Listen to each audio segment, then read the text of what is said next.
Yeah, I guess you could tell I was just slightly. I was on time, but then people like to do odd things, right? And you got stuff to do, and it impacts. You know, they just like to impact your time a little bit. But what's the motherfucking deal, man? Welcome to the den. I'm glad that you could join me this evening. I had the wrong thing. I have not updated the stuff. What happened is I actually I have like a solid state in a regular hard drive, and so I moved everything because I had everything on the fucking solid state drive, and so it was taking me a few minutes. I had to link all the stuff back up because it was just out of order. And let me make sure everything else is good. Okay, cool. I guess we good. We Gucci for now.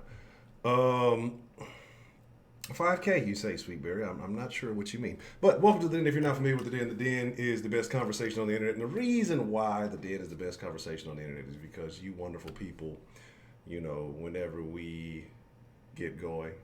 Am I still muted? Am I live or am I muted? I don't know. Okay. Let's see where we at. Oh, okay. Um, let me see. I was pushing buttons and doing all kind of stuff. But again, like I say, let's talk about it. Let's get into it. Let's have a wonderful discussion tonight.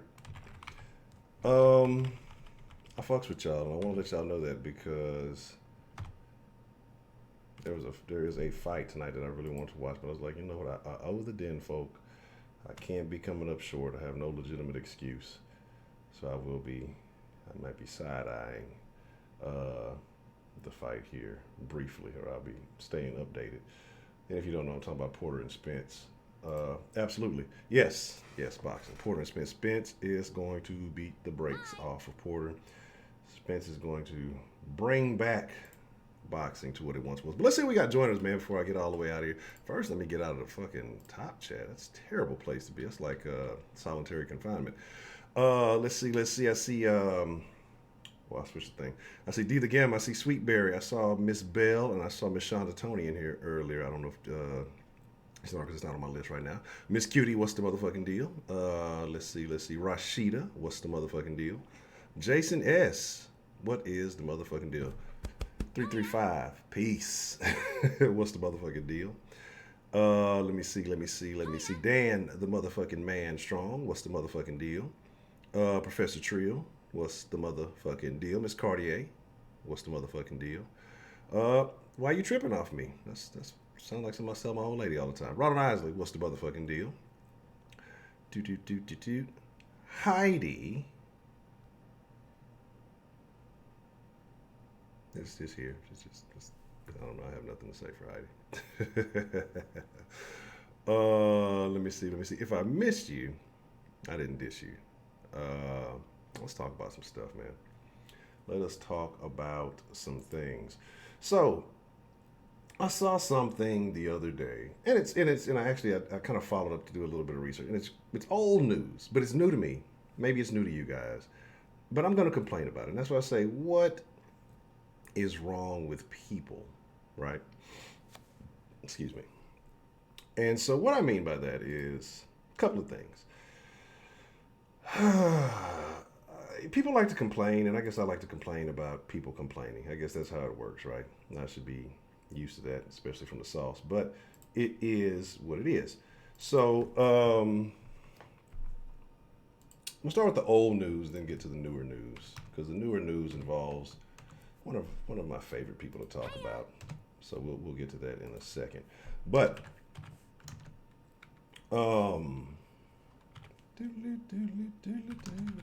okay, there, that fixes that.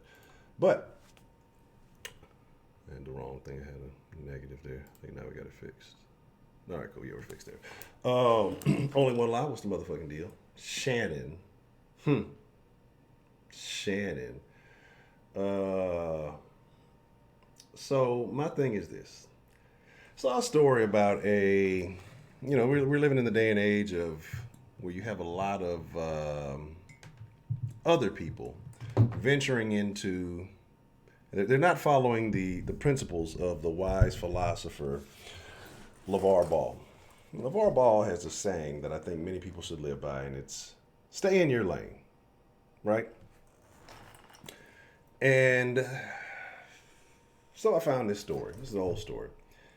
I was dilly dallying on the Twitter sphere. Well, it's a dangerous place to be. It's a terrible. Twitter is a terrible place. It's the worst place on earth, but I love it so much. So much toxicity. I don't know what to do with myself. But so venturing into the Twitter sphere, and I forgot what the conversation was about. It was about something else, but it turned into a conversation about something. Somebody posted a picture, and the picture caught my attention. It turns out it's a story from about 2012 or 2013. So I thought it was something new, but apparently this has been going on. There is a, or was a 52-year-old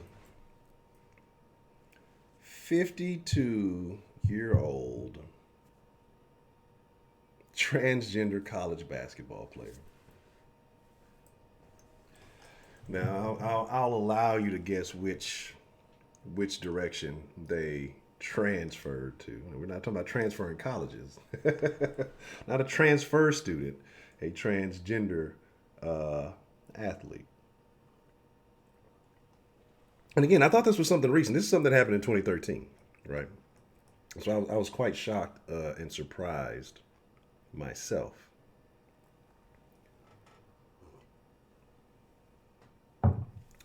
Yes, went from male to female.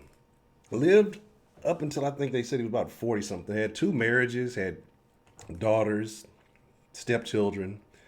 They say he served in the Navy for about 8 years, I think during Desert Storm. He was some type of robotics analyst or something like that. And again, there's just a couple of layers to the story, right? A couple of layers to the story. And so the name is, I forgot, it was Robert Ludwig, but changed their name to Gabby Ludwig. And the coach that, I mean, as a coach, you probably do whatever you got to do to win. When did You Want a Man come out? When did that movie come out? But as a coach, you do what you got to do to win.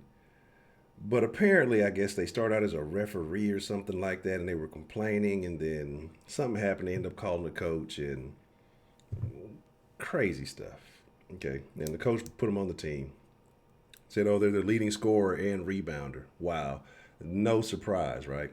Again, this is a few years old. But this person also had a sixth grade girls AAU team, right? Sixth grade girl, 2000. Oh, okay, so about 10 years later, after all that happened, time moves so fast. Had a sixth grade girls AAU team, and they brought the girls to watch a game, and apparently the people in the stands were not too keen on, you know, the trainee D, and I'm not talking about transition defense.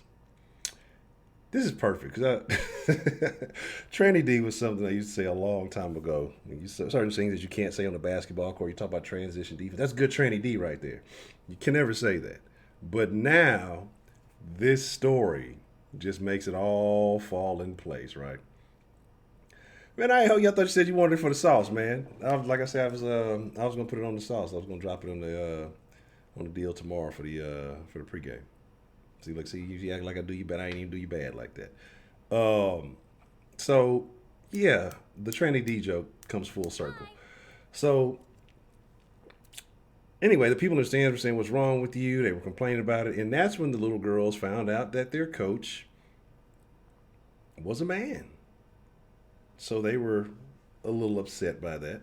I don't know how their parents didn't know because I'm gonna be honest, that guy was an ugly woman.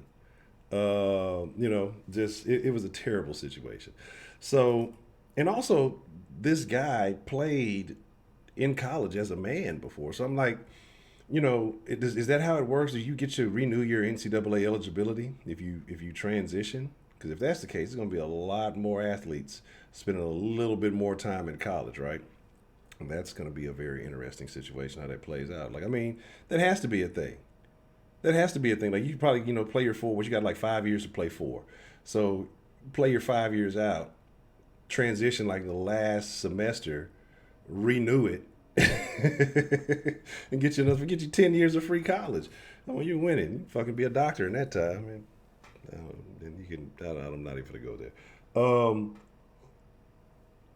It's a terrible, terrible deal. Yeah, players do fuck up. Cause I dropped that video in the sauce earlier, and I said we was a 2021 game. It was like a 13-12 game. I was just, and I'm just because like I said, I've been recording some of these things. I've been to record multiple times, and I say crazy shit like I call what's his name, a rookie. I forgot that he did actually play in a game last year. I mean, basically a rookie. Fucking didn't know. Anyway, that's all stuff. So yeah, I just thought that was very interesting. I just thought that it was very interesting that you know all this took place. But that's that. I want to talk Dan about. Strong donated $5. This took place in California. Why am I not surprised? Absolutely, Santa Clara, California.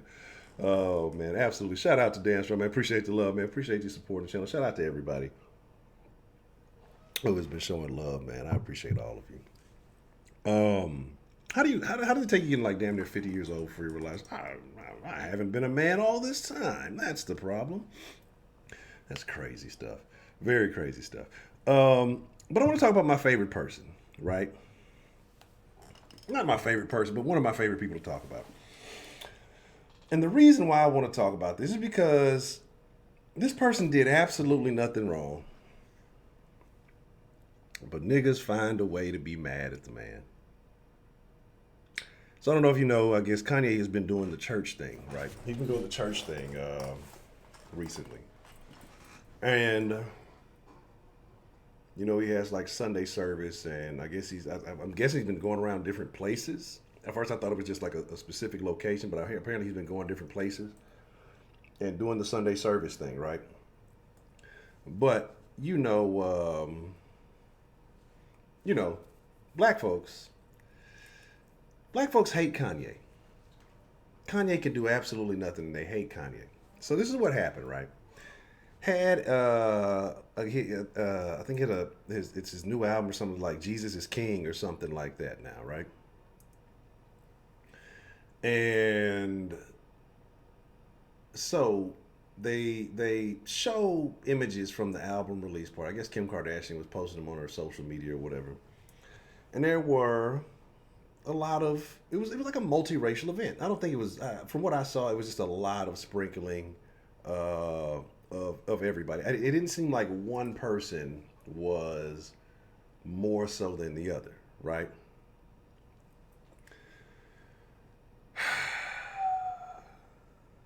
The Nothing Is Going Great Again gang comes out and accuses Kanye of catering to white people. He's catering to he's just, that's what it is. He just caters. That's all he cares about now. Ever since the MAGA had he's white now. They've disowned him. He's just catering to white people. So he probably made it where black people couldn't even afford to go and couldn't be in attendance. He probably did it in a white area.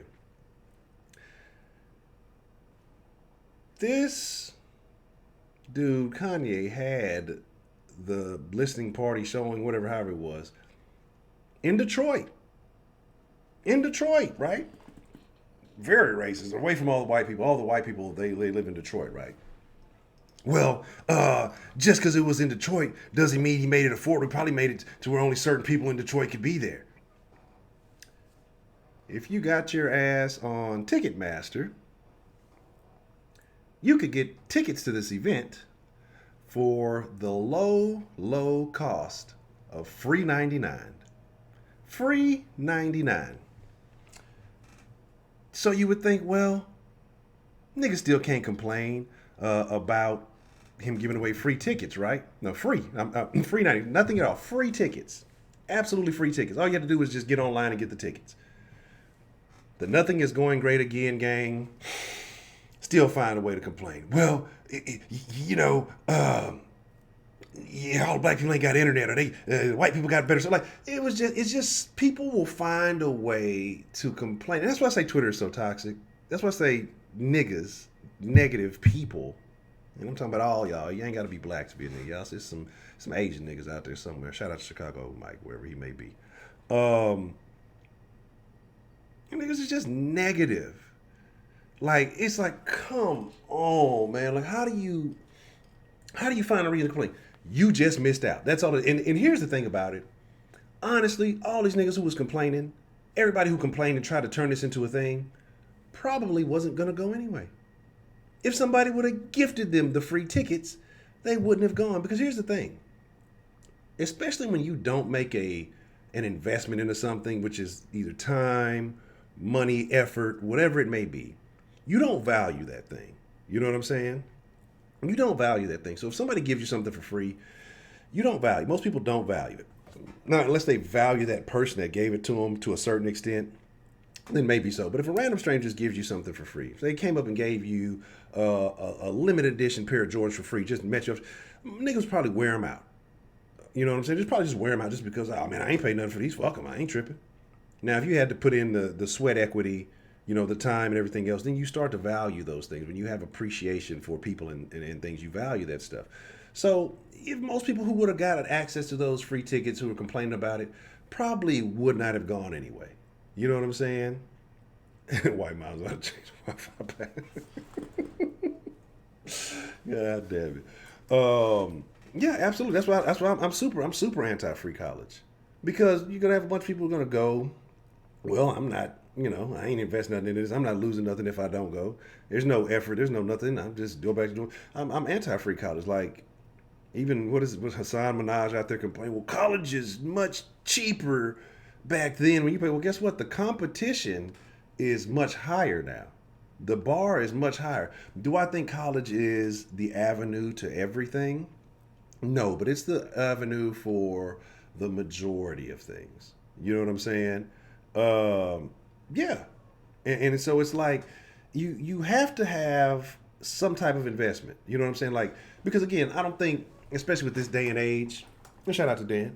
I don't think everybody's like, everybody doesn't want to go to the military or whatever it is, because everybody hates America now. Especially we got certain folks that are just anti anything American, but they somehow they benefit off of everything, the rights that they have to be anti-American, just only in America, like Don King would say. But anyway, how dare you? But you're either going to go invest, like I say, some time and some effort, and that is going to the military and serving your country, or you're going to spend some money and some time, and you're going to go to college. So, if people don't want to do any of these things, and they want to feel like, well, I should be treated as equal as everybody else, man. You know what I'm saying? Like, no, the fuck you shouldn't. If you don't put in the same level of effort, if you don't take the same level of risk, you should. People complain, well, these CEOs or these business owners, they're getting paid, 100 times more than the worker. Well, guess what? They created an opportunity for hundreds of these workers to make a living. They created the opportunity for these people to, feed their families because they took the risk. You know what I'm saying? They're the ones that went out on a limb, created something. Did fucking Bezos? He just has too much money.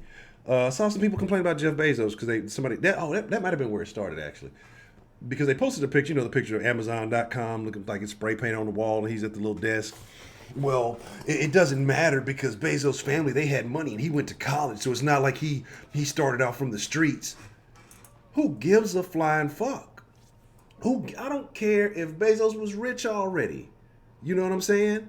Like, I don't care if Bezos was a billionaire before he got into the game, but the likelihood of him being born a billionaire and then still finance is slim to none. So, again, Bezos has put in a lot of work over the years. He cheated on his wife, so shame on him. But he had to pay his dues. But my thing is this, man, like, people look for a reason to complain about any and everything instead of finding a way to win because other people are winning. they just want to give it to them. We talked about something for nothing just a few minutes ago. Even that's why you know the majority, and I've said this a couple of times, the majority of people who win the lottery, they go broke shortly thereafter, because there was no effort to it. Oh, I paid $1 and I won $50 million. Most people say, "Oh, there's no way I could blow through $50 million," but yet, or even a couple of $1,000,000. Hey, Bad and Bougie, what's the motherfucking deal? But time and time and time again, it's happened. You're more likely to go broke after winning the lottery. You're going to be in worse shape after winning the lottery than you would be had you not, because now you're going to be in a super significant amount of debt. You know what I'm saying?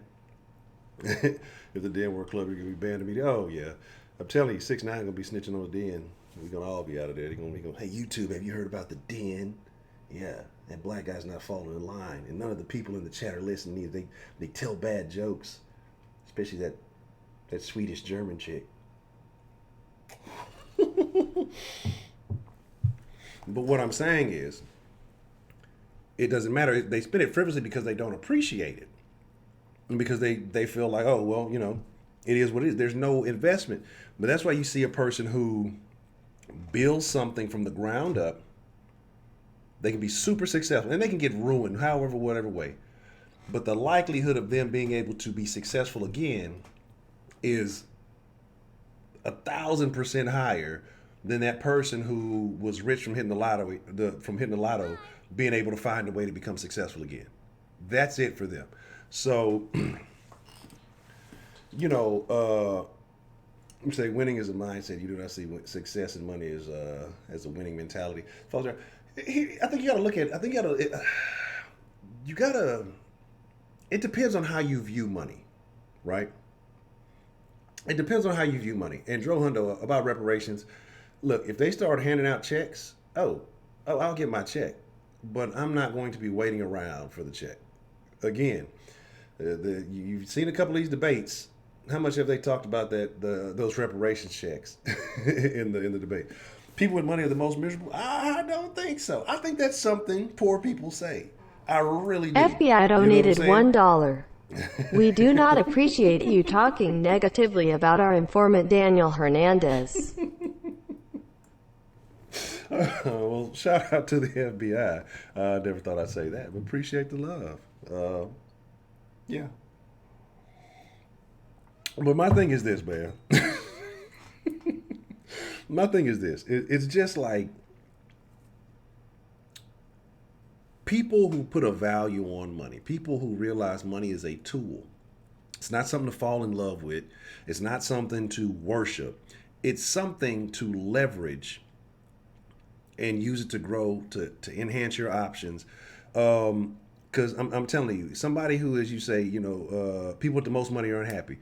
Ask somebody whose house is about to get foreclosed and they're unemployed, or ask somebody who, you know, maybe owes back taxes, or somebody who has people in the hospital that, you know, their hospital bills are raking up. Somebody who wants to go to college but can't get a loan, or is having some type of other issues going on. Somebody who wants a new car, they're tired of walking. I think they're a little bit more miserable than somebody who has access to all those things, man. You know what I'm saying? Anywho, I think that's a statement that people say to discourage themselves from wanting to earn money, you know, or if they've met certain circumstances that have hindered them, it's well, you know what? Money isn't everything. Shit sure can't buy everything. I mean, shit. Money is options. And that's the way you look at it. Like I said, I think you have to think about your relationship with money. You know, a lot of people say, well, money is the root of all evil. And they say a lot of things to discourage them from wanting to pursue it or wanting to obtain it. But think about it. Everybody talks negatively about money, but in reality, everybody wants money. And it's a conflicting mentality that a lot of people have. And that's why, excuse me, hurrah, what's the motherfucking deal, man? Excuse me. And a lot of people have these conflicting mentalities, and your energy around money is fucked up, so your money gets fucked up, you know, and that's just kind of how it goes, you know what I'm saying? And so I think that sometimes you just got to rethink, okay, well, what are my views about money? Do I think it's a bad thing? Have I been raised that it's a bad thing? And have I been raised as a terrible thing? Or, have I been raised that, again, it's the root of all evil? Or have I been taught to appreciate it or use it as a tool? Have I been taught to accumulate it for whatever reason? Like, it's about your relationship and your mindset when it comes to money, that I think impacts people more than anything else. You know what I'm saying? Money makes you be suspect of every little thing. Well, how so do you say only one lie? Because think about this. Think about this. A poor person can't help another poor person. You know what I'm saying? There's a lot of people who do a lot of stuff, and this is why I say we live in a shitty ass age. I'm going to open up the line here shortly, but we live in this. Are we still there? We live? We still live? Uh oh. Uh oh. They might be trying to get us.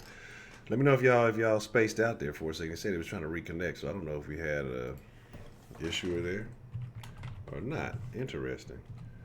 We live? Okay. All right. I don't know what happened. Something came up and said a few seconds ago. It did try to disconnect. Okay. All right. But like I say, look, I'm trying to give some money game. They don't want me to talk about the money. They want to keep people upset, mad at the government. This guy keeps telling people they can make money and they can be happy. We won't have anything to complain about. Gosh darn it, he's not. He's wandering too far off the plantation. We're going to put the electronic horse collar on him.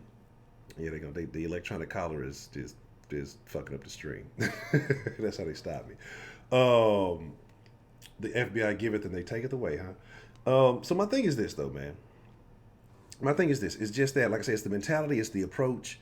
Because a poor person can't help another poor person. You're just gonna be two poor people that are upset. And that's why I say, if you ain't got it and say you need it, and you don't have anybody to turn to give you guidance, to give you opportunity, to help you, understand how you can get yourself out of a situation, or repeatedly being in those situations where you it's the end of the month, you got to pay rent, you struggling, or this getting cut off, or that's getting cut off, or all this stuff that's happening.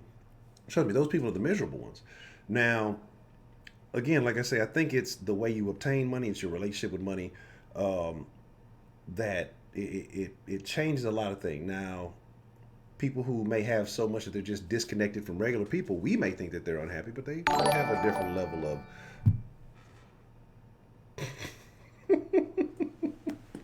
This is a crazy one because I guess I gotta let me get like this and try to string my arms down or something like that. Here we go. Maybe that works a little bit better. You know what I'm saying? Like, you know what I'm saying? It's like, it's like they want to. Let me get some of this tea, skibbity paps. They again, like I say, it's just the relationship with money. It's the way that you now I can understand that. I can understand that relationship too. Only one. So I think, like I said, I think there's still perspectives.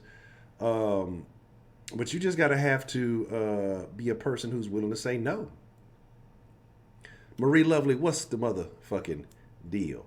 Yeah, I mean, you got to be a person who's willing to say no, and that's just where it comes down to it. Like a lot of people don't have that. And again, I think that's part of that poor mindset. Is you get money, so or you say you're the breadwinner in your family, or you're the one that has it.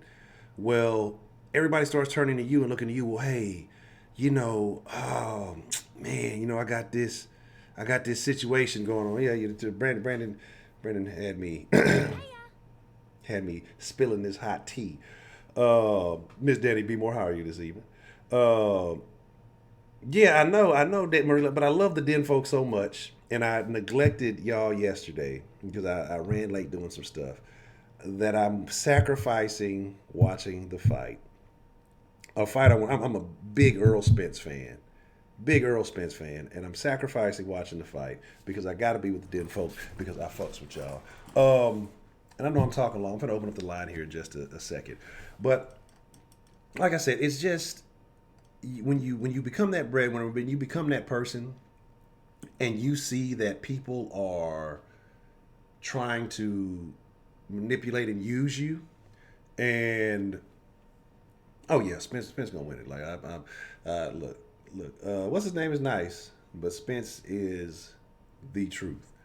Um, but like I said, you got to say no, because then you feel sorry. That's still having that poor mindset, because when what you're doing is you're putting yourself in their shoes and you're saying, well, I understand how it is, so here, let me give them this, and then you're gonna give it to this person, give it to that person, and then guess what? You're gonna be back with them, and then what are they gonna say about you? Oh, that stupid motherfucker blew all his money. I don't know what he spent it on. Be the main person with their fucking the main person with their hand out.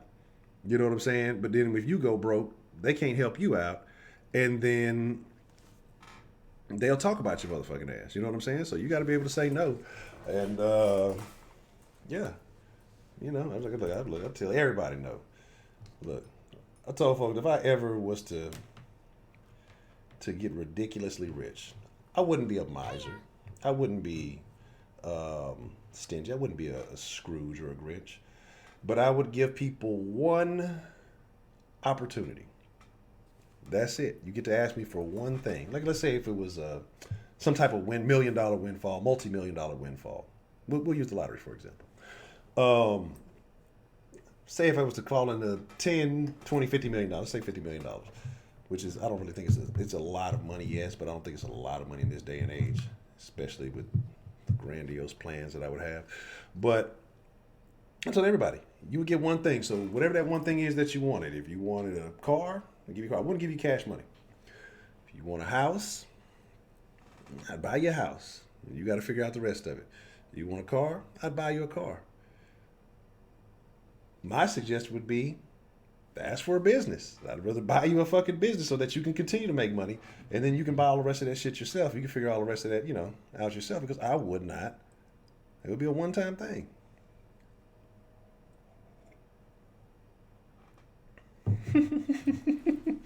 But here's the thing. Here's why I'll never win the lotto. And then I'm going to open up the line after this. I will never win the lotto. Let me not say that. Or any crazy windfall. Because I told y'all about this Facebook group I used to have before I started doing YouTube. We used to have meet and greets, and we used to hang out. It used to be a real good time. It used to get a little wild. It used to get a little crazy. But they were fun. They were always fun. Barbecuing and shit. But there would be particular people in these groups who would say things, right? Who would just say things. You turn the volume up, and I'm a little low there. Let me see what we got going on here. Let me turn on this. Let me see. Let me hit the mic with the skippity paps. Is that better? Let me know. Hopefully it is. It looks like it might be a little bit too loud. Let me see. Let's go about right here. That should be better. And so, but there would be people in this group who would say things. Oh, I would never do this, and I would never do that. And look, motherfucker, I know you, and you've done more for less. So to sit here and say that you would never do this and never do that, you're a goddamn liar. And so I would probably be the worst kind of person. If I just had a whole bunch of money, I would start a television show. And I would go around offering relatively significant amounts of money to test people's morals. Like, I would, do something where, I don't know, maybe you have folks write in, I gotta, people, somebody said they would never do this for this. I'm like, all right. And then you kind of do like maybe an undercover type situation. And you test people's morals, and then you record it. I'd leave money in unsuspecting places just to see how people react. I wouldn't care about the money. But the only way they would get to keep it is, they'd have to sign a release. But just to test people, because I think a lot of people are very questionable. I would do some of the foul stuff, and I would up the ante. Like I would do. I guess I got to learn my Espanol and watch it. It's called The Heidi Show. That's what that is. But I definitely would. I mean, that's what I would do. So, because it would be very entertaining, and then I'd make more money off watching people do crazy shit, right? Jerry Springer 2.0. Yeah, it would basically be something like that. But we just do it live in public, no stages. Just get people to do bad stuff, man. Bad pimp my. What's the motherfucking deal, culture? Oh man, pimp my immigrant. That would be great. That would be great. I'm telling you, and like I say, just because people would do the stuff they said, when there's no risk or there's no opportunity, people will say, I wouldn't do it for $1 million. You're a motherfucking liar. 99.9% of people would do some very questionable stuff for $1 million. There's not too many Dave Chappelles out there. Okay, not very many, if any, at all. Dave Chappelles. Oh, that's the phone line. I'm gonna kill the phone line. Let me open up the Den line. Make sure you follow Den Show Live on all the proper socials. Den Show Live, Facebook, Den Show Live, Instagram, Den Show Live on the Twitter sphere. Hold on, I think we're good now. Let me see where we at. What's the motherfucking deal? Who do we have calling into the Den this evening? It's Miss Bell. How you doing? Miss Bell, the bell has rung. How are you this evening, Miss Bell? Good. I heard somewhere once that, how does it go? There's always going to be haters, and haters are always going to hate. So don't take it personal. Yes. And I guess that's where I'm going with that one. There's a lot going on tonight, huh? Oh, yeah, definitely. And that's funny because, like I say, me and my old lady were talking about that last night, and we were saying, that there's no point in listening to people who hate on you, because it's always the people who are doing well don't give a shit. It's always the people who don't have anything going on that find time to hate, or the people who are envious are the ones that find time to hate on anything that you're doing that is successful, if they feel like they missed out on an opportunity or whatever it may be. So there's no point giving them any energy. Well, the other thing, too, is if they're hating on you and you're taking it personal, you need to check yourself, too. Because sometimes we'll feed into somebody else's bullshit just because we're not paying attention to our own crap either. But that's a whole nother thing. Let's see what... I'm completely lost tonight. And where were you last night? Because aren't we usually doing Friday nights, not Saturday nights? Yeah, and that's what I'm saying. That's why I say I had to do tonight, because I got caught up taking care of some stuff yesterday, and I was going to jump on late, but I was just like, it's a little bit too late to get going, and this is like last minute, so I was like, okay, we'll do it on Saturday. But I'm planning on trying to get everything back in order. Like, I'm trying to get almost back daily, not every day, but I'm trying to up the ante a little bit. Just happened to miss out yesterday. Consistency works, and it helps with everybody else, too, so we can follow the direction that the leader's taking us into. Now, that I've kind of said that, what...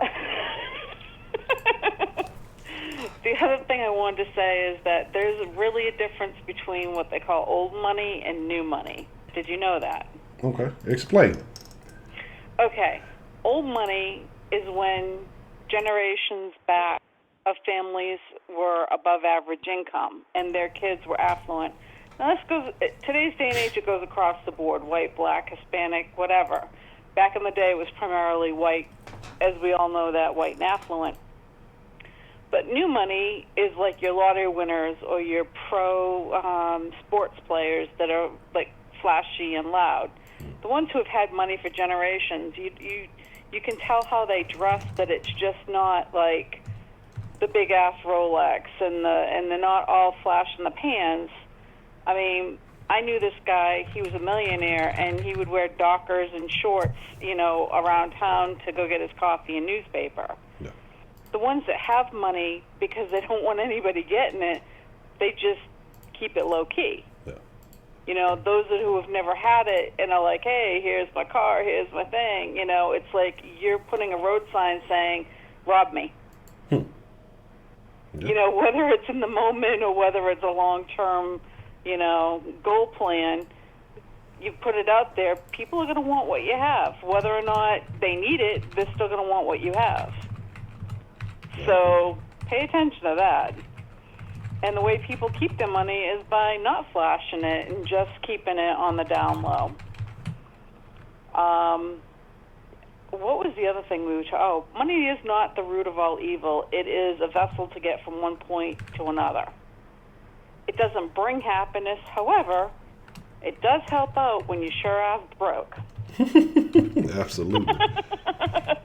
I mean, it doesn't save things as in if somebody's got cancer and they're going to die. It doesn't change that. But it might be able to get them some treatment and give them some time. So it's a vessel of what it can do. Of course it's been used for blackmail and bribery. That's something that's been going on forever. I mean, it's bargaining, supply and demand. What else the hell are we talking about tonight? You went off on a lot of different topics tonight.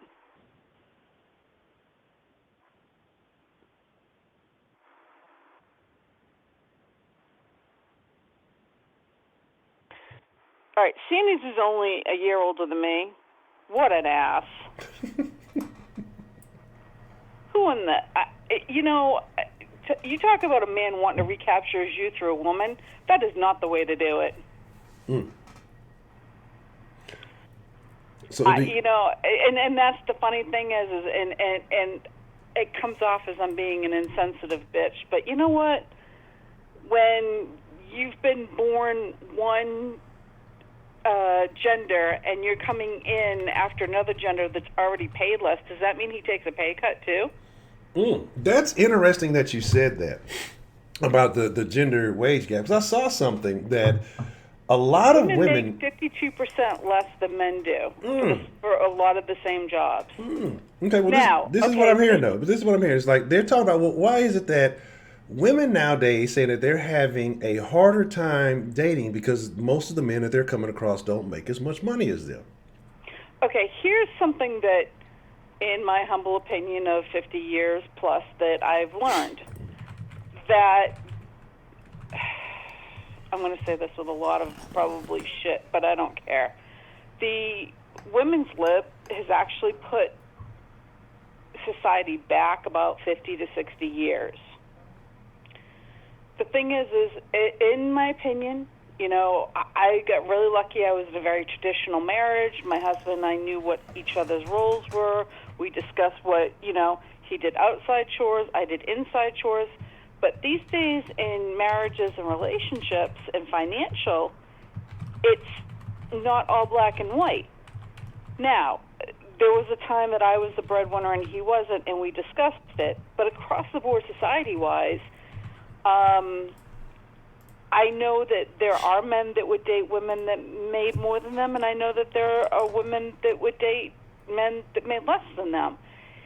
The thing is that's part of society's issue, that it's an ego on both levels. Women want to be able to have more of a bargaining chip because they bring more financially to the table. And I don't know, because I'm not a man, but some men may feel as though they've lost some of their bargaining chip if the woman makes more than them. Some are strong enough in their ego and personality to be able to say, hey, babe, you've got the degree, you've got whatever, you go do yourself, and then we'll work it out. Some men are meant to be, stay-at-home dads. Some women are meant to be stay-at-home moms. But the thing is that society's shaming and bashing whether or not a person stays home or whether or not a person's out there. I mean, there's a lot of that goes on, too. Even stay-at-home moms today get shamed for not having it all because they haven't gone after the career and raised their kids. Let me tell you, if somebody who's had a little bit of both, you can't fucking do it all. And you have to have a partnership, whether it's a straight couple, whether it's a gay couple. When you're raising kids, there's got to be two people.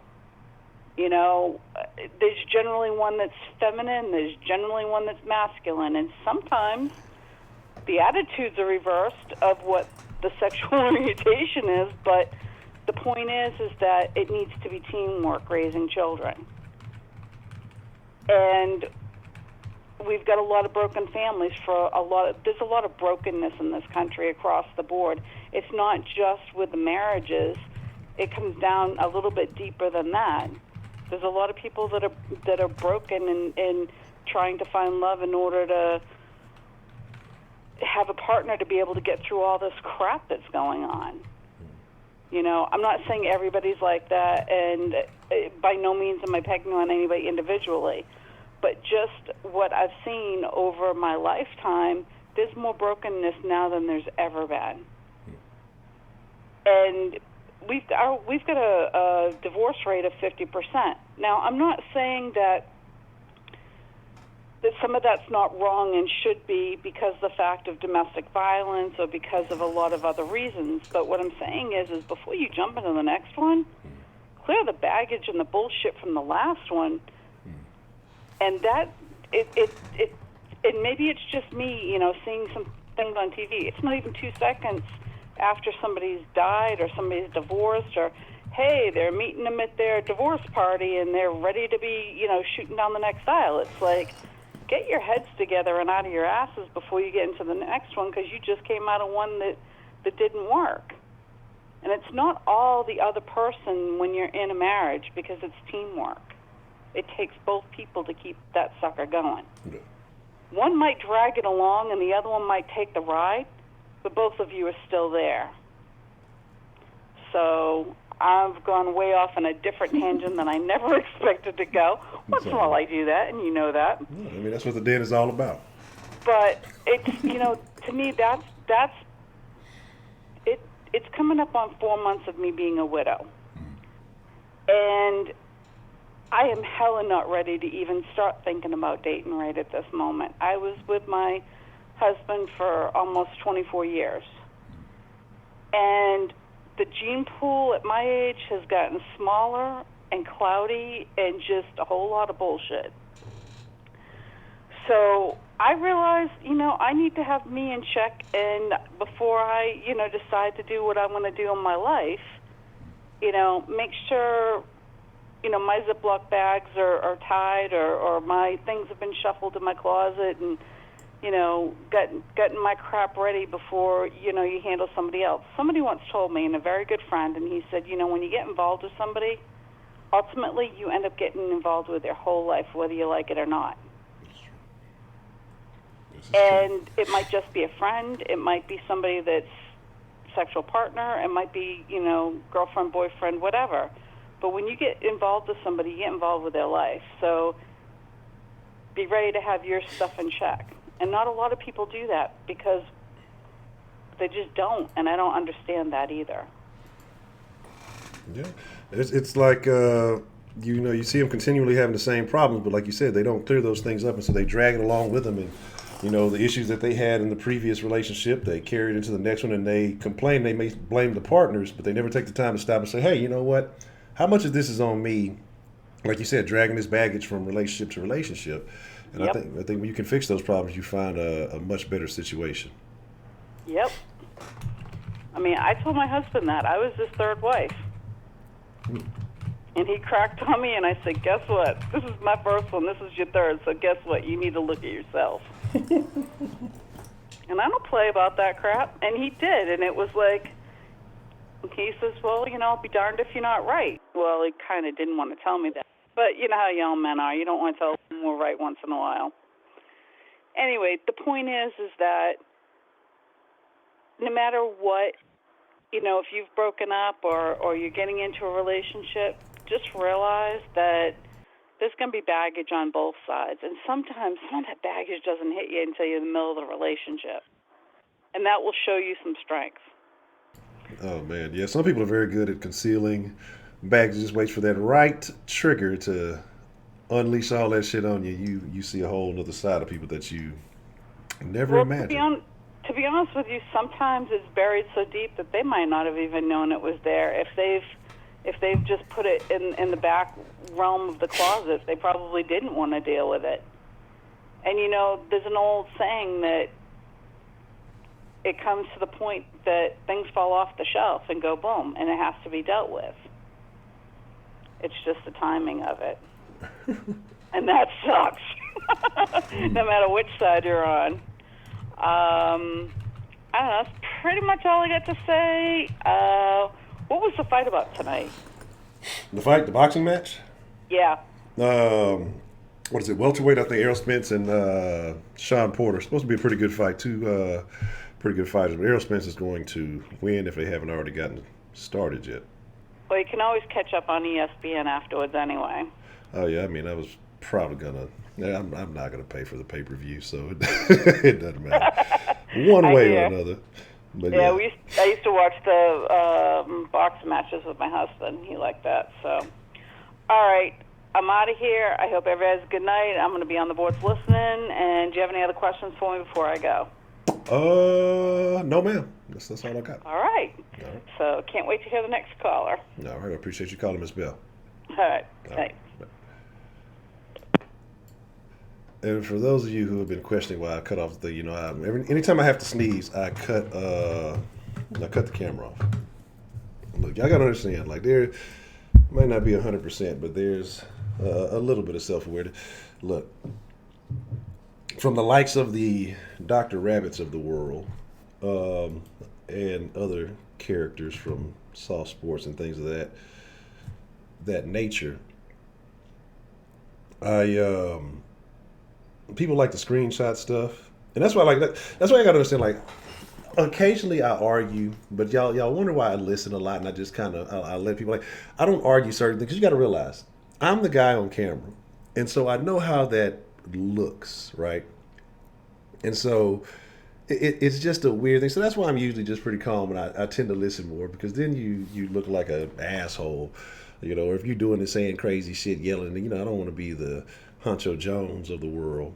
And so that's why I'm usually pretty cool for the most part. But there's sometimes, when certain individuals they just say crazy stuff. Crazy stuff. I'm not going to say any names, Shannon or Angela, wherever Angela may be. Then, but like I said, I can't get into even if people say crazy, but that's fun, all fun and games. When people say outrageous, crazy stuff, just you can't, because then you look like the asshole doing too much on the camera. So I don't even want to be that guy. But yeah, the screenshot sneezes, fucking looking real, what did Dave say? Maybe I feel Asian inside. Then people start making screenshots, and the next thing you know, Honcho thinks he's trans Asian. It's super funny. Who is it? I think somebody posted it in the Facebook group. The transgender, transracial person, start off as a white guy, and now he thinks he's like a Puerto Rican woman or some shit like that, or either Puerto Rican or Filipino woman. One of those. It's what in the fuck is going on with the world? And this stuff is super crazy because you would be like, all right, Honcho, we've talked about trans this and trans that enough. The stories are, but it doesn't get old.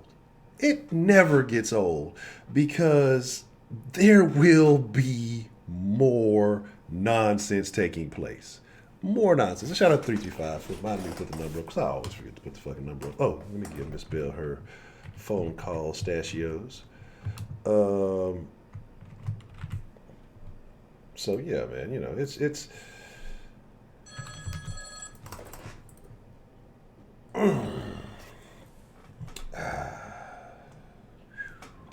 so the little hearing I did have is no longer existence.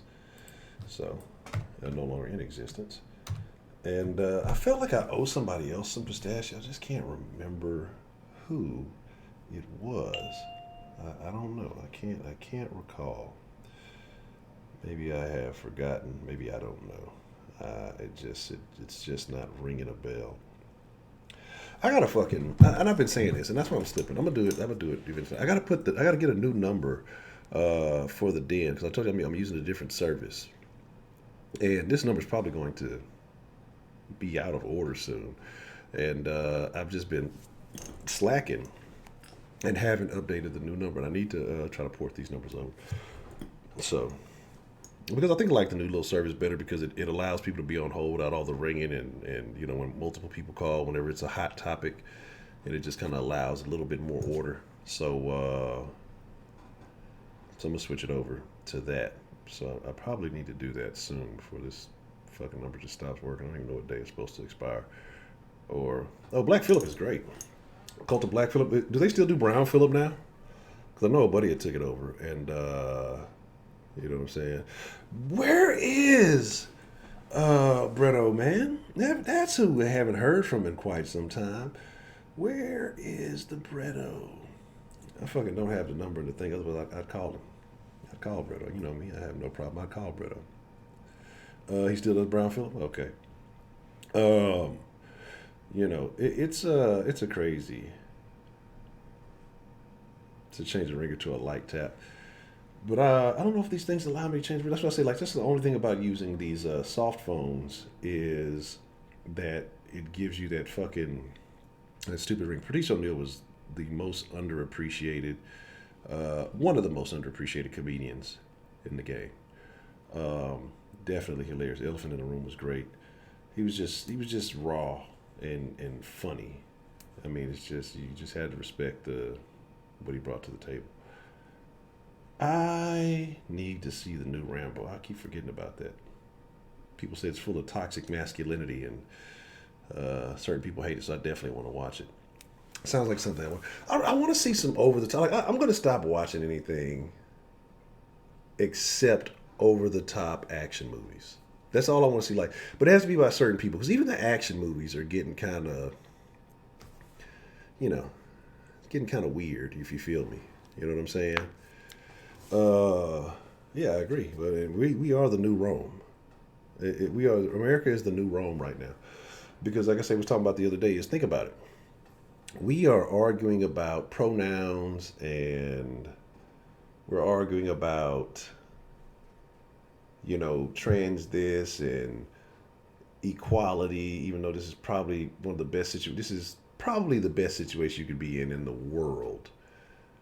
And you're talking about sexual orientation, things that don't matter on the grand scheme of things. Lucky number 6, huh? But all the Romans were gay.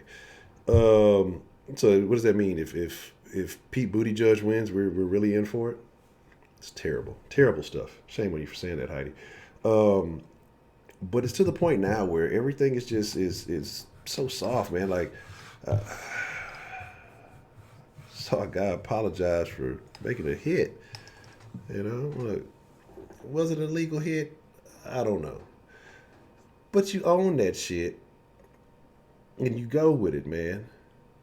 You know what I'm saying? Like, he apologized on Twitter for a guy got hurt on the hit. Yay, man. Look, Jack, it's a dirty part of the game. And I'm not saying that people need to be hurt. Hold on. Let me see. What's the motherfucking deal, man? Who we got calling into the den this evening? Well, seeing that it's a little slow, I figure I'll go ahead and get my call in. All right. What's on your mind? Yes, thank you for calling, because Shannon just called right after that, and I don't want to talk to Shannon. Now, what's on your mind? Oh, my bad, Shannon. My bad. Nah, it's all good. She was late. First come, first serve. That's how we operate. But what's on your mind there, Professor Trill? What you thinking about, man? I was just listening to what you was just saying. And you know what I think a lot of people's problem is? What's that? I think a lot of people really believe that they special. Yes, absolutely. Most of us not. We're different. Yeah. But most of us ain't shit special about you. You just a regular motherfucker. Everybody, like, motherfuckers want their own pronouns now. Like, his and her ain't good enough no more. Really? Yeah. Making up shit that don't even exist. I don't get it. I really don't. I'm lost with a lot of folk, and I believe a lot of folk are lost. Mm-hmm. and the money thing. Let me touch on that real quick. Okay. I'm not gonna disagree with anything that Miss Bell said, because she's right. Mm-hmm. I can't disagree with you either, Honcho. Mm-hmm. But there's a different perspective. Okay. When they say that people that do have money aren't happy, they mean more of a relationship type of thing. Because when you have money, it's harder to trust people. Yeah, I agree. When you don't have money, it's easier to trust people because you ain't got shit. Ain't much to lose.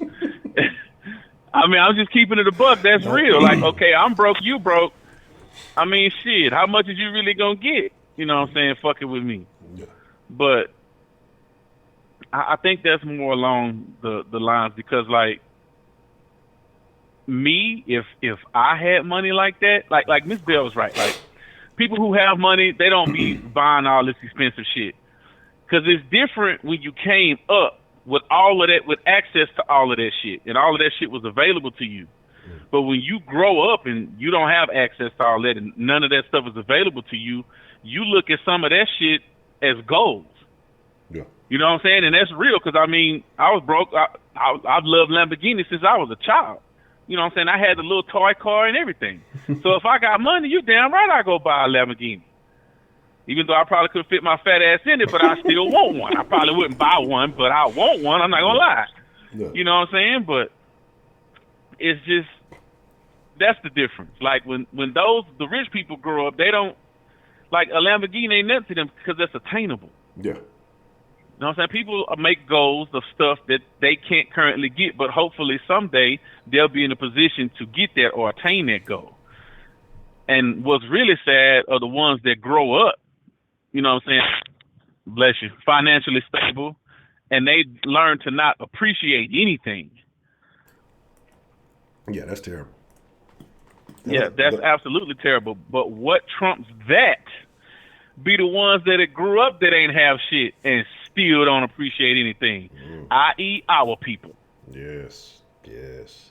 That makes it twice as egregious. Because how you get like that and you ain't never had shit, it doesn't make sense. The other way is bad, but I understand it. Yeah. This way is terrible because it doesn't make sense. Yeah.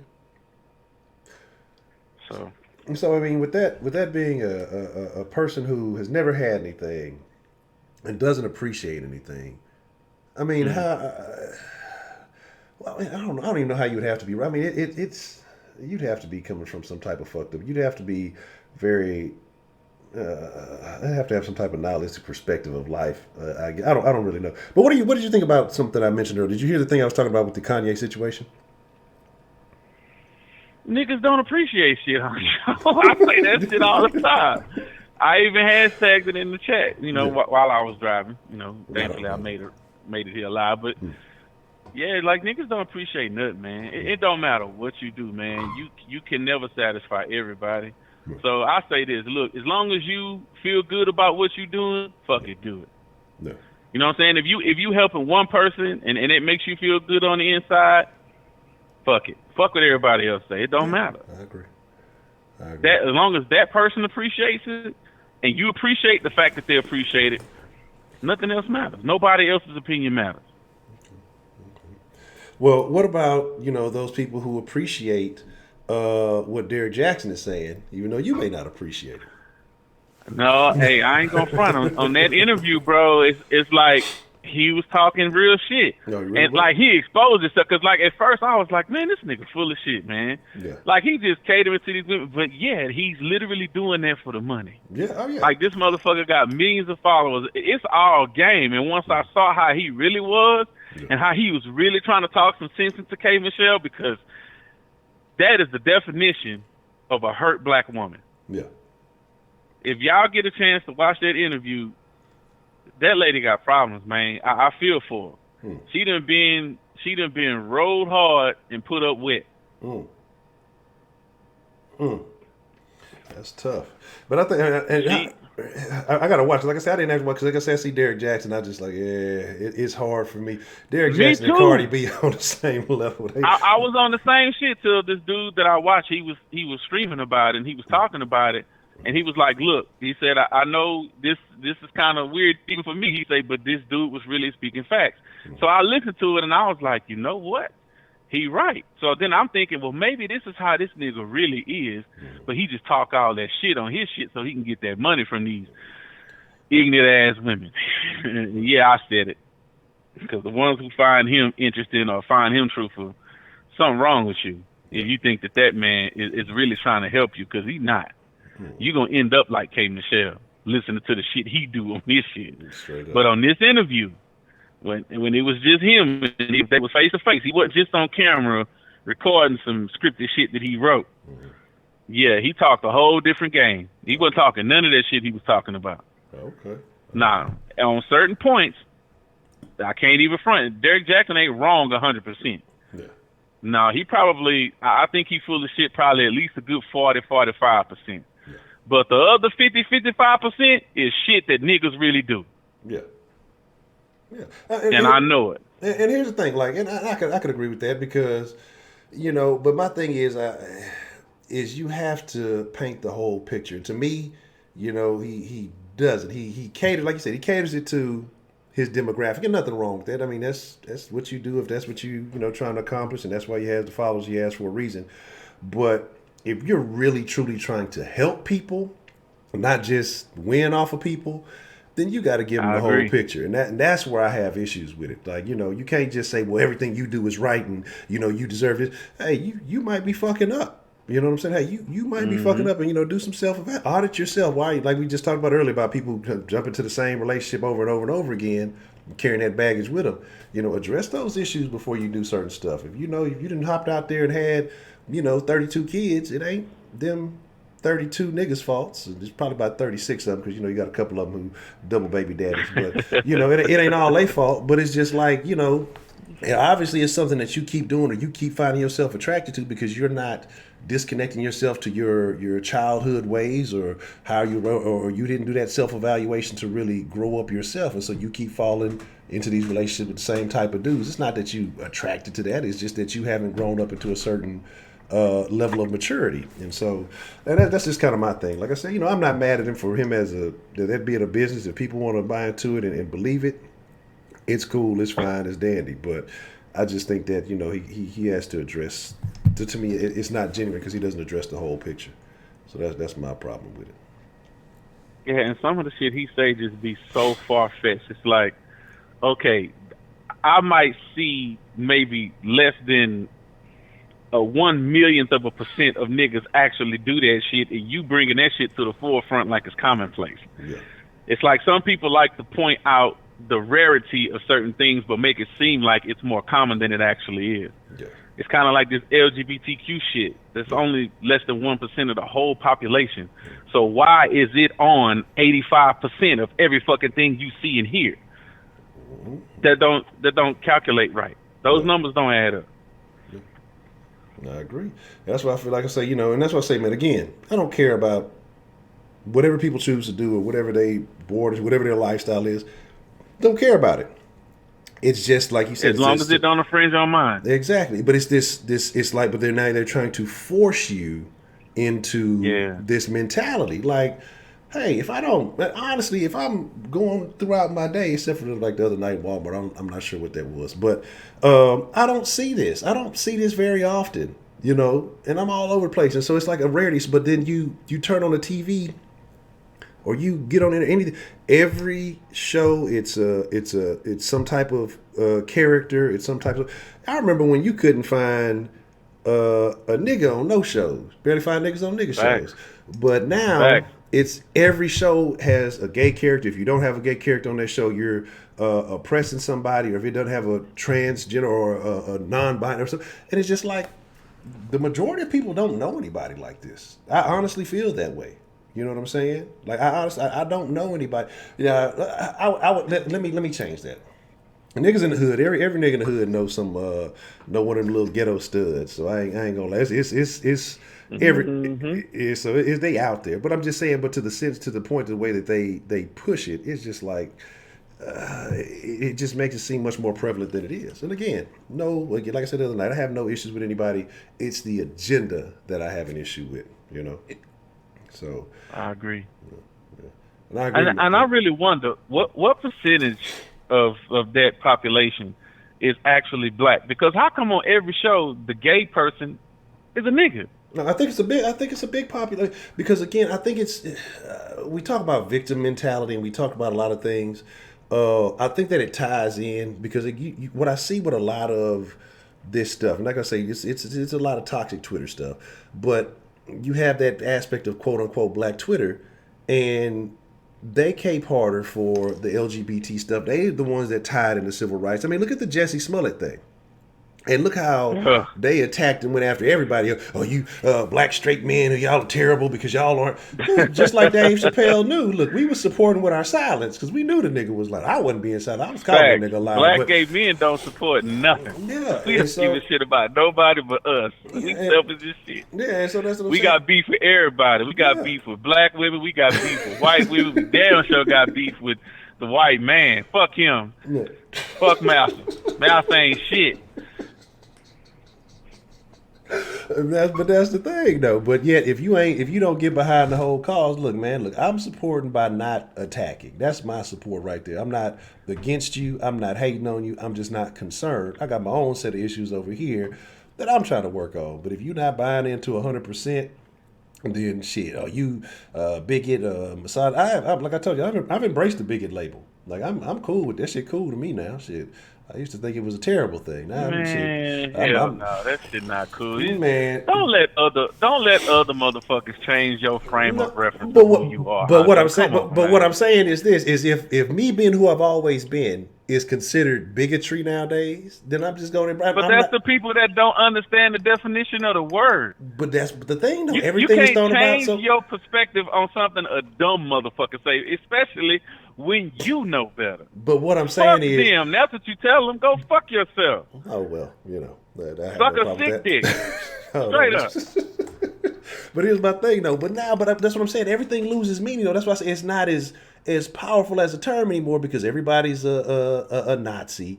And I probably can't even say that. You can't even say that on the streams no more. They're gonna cancel it then. But everybody's a Nazi. Everybody's a bigot. Everybody's some type of oppressor. Everybody's something negative. And it's like when you just throw that out there for anything, then people stop caring. Like who cares? Like you don't support climate change. You're an Earth Nazi. You know what I'm saying? It's just like, come on, man. Who cares? Like you make this stuff that you support. It just makes it seem so worthless. Even though there's merit in a lot of these things. Yeah, you know, I do believe that the climate has adjusted in certain things, and I think that there are. But I'm not going to go as far out as some of these people who just say and do this outrageous stuff. Like there's supposed to be a climate change thing, and you got a bunch of they turned it into a pride parade basically. What is this? Pride for the climate? Like, what is going on? Like, and this What is the fuck does one have to do with the other? Absolutely nothing. But I think it's these people again. Like I say, people I think nowadays are going out searching for causes that they can participate in to feel like a victim, and because that's how they get attention. There's people who are professional victims out there. That's our buddy made a living. He's famous now for being a professional for promoting victimhood. What's his name? Sean King. They ain't nobody's nobody. But yet he sit there and tell you, oh, you oppressed and you this, give me some money so I can act like I'm going to help you out. And then I'm going to take the money and run. And it's just like, but think about it. Because think about a guy like that, how obvious it is that he ain't doing shit for anybody. You see what his game plan is. He's the poverty pimp version of Derek Jackson. But, you know, it's just like, but people are so buying into the message that he's saying, they don't want to look and see what's real. This nigga's scamming the shit out of y'all. The same people he claims to be supporting, he's fucking over for his own advantage. But because y'all want to believe all this stuff he's saying so badly that y'all are willing to overlook this shit. And it's just like I say, it's just, man, it's a lot of crazy shit. And I just don't understand it. Like, and that's where it goes to what you mentioned earlier about, you know, that people want to be special. For whatever, and I think people feel like victimhood makes them special. You know what makes you special is overcoming the fucking odds. Like, that's what makes you special. Like, doing something that everybody can't do. Anybody can lay down and cry victim. Oh, woe is me. Everything is terrible. Everything is bad. This happened to me. I stubbed my toe so I couldn't go. You know, like, everybody can play fucking victim. The people who are special, the people who overcome these. So, like, I just see certain people, like the little dude who went swimming with no arms and legs, and he be out there swimming all in the ocean and shit. Niggas should be ashamed of themselves. Niggas don't want to go to the damn pool. This nigga in the ocean with dangerous animals and shit, looking like bait, and he out there swimming, having a good ass time. I ain't getting no motherfucking ocean. But you know, I'm just talking shit. Imagine the shark be mad the motherfucker. Which one of y'all niggas ate the rest of this dude, man? I ain't even full, man. This nigga's a snack. I'm trying to get full out here. Y'all bullshitting. Yeah, nigga just get me talking about looking like a snack. But yeah, man, like I said, it's just, man, it's so many amazing people out here that should be inspiring to people, but people would rather look at the woe is me person. And 9 times out of 10, the woe is me put themselves in that situation. Anytime like I've seen myself in a fucked up position, I did this shit to myself. But again, that came with a change of thinking and adjustments as I started looking and evaluating my life. You know, I used to be the excuse maker, oh, it's because of this, it's because of this, it's because of this. But then when I sat back, man, I've had several opportunities, or the opportunities that I did, you know, find success in. Hey, I made that opportunity And I ran with it. And when it got fucked up, it's because I was fucking off, or I didn't take this as serious. And it's just like, if you start approaching life from that mentality, man, the world is your oyster. But people just, it's easier to blame somebody. And like I say, it's just, I don't know, man. I don't get it. I don't understand it. But people want to live like that. Some people don't. How can I phrase this? Some people just don't have no other way of dealing with things. Instead of dealing with the fact that they're the problem, it's easier for them and more convenient for them to place the blame elsewhere. And some people, instead of actually dealing with the problem, they'll just continue to overlook the problem and then just hit you with the positive vibe only shit, to where they don't want to hear the negative thing, which would be actually telling them something about themselves that's true. They don't want to hear that. All they want to hear are the good things. All they want is the compliments. And that will never help you grow. None whatsoever. Exactly. It's going to keep you stagnant. So even from one extreme to the other, they both just as bad for you. Somebody being negative all the time is just as bad for you as somebody being positive all the time. Yeah. You need to find some kind of balance within your life. You need to have somebody, even if you don't want to surround yourself with people like me, have one of us in your corner. Yeah. Somebody that's going to keep it a buck with you at all times. That when you call this person or when you ask this person something, you're going to get a genuine answer. And you won't have to question if their motive is, are they trying to do something just to hurt your feelings or not. When they generally care for your livelihood and well-being, and they don't give a damn if they have to, whatever, it doesn't have anything to do with them. It's just about you and what that person thinks would be best for you. But it's hard to find people who are genuine like that. And when you run across them, you tend to not believe them. And so I get a lot of that, and you tend to not like them because you don't think that person is genuine until you hang around them a lot, and then you see that they really are. And for some strange reason, people just start just start telling me shit that I really don't ask, don't want to know, and they just start telling me all their life story and shit. And then asking me how I think and what I think. I get this all the time. I get this from people I don't even know. I guess they just see that I have a friendly face, even though I've heard mostly from our people that I have "fuck you" written across my forehead. Man, what? Which I don't think, but the white people don't have no problem coming to talk to me. Yeah. Complete fucking strangers, but our people do. I don't know what it is. I don't understand, folks. I really don't understand our people. But I do know how we got here. Yeah. I do. Okay. But I don't know how to fix it. Man, like I say, I almost feel like we're at a point where for some of us, return, maybe? yeah, for some of us it's too far gone.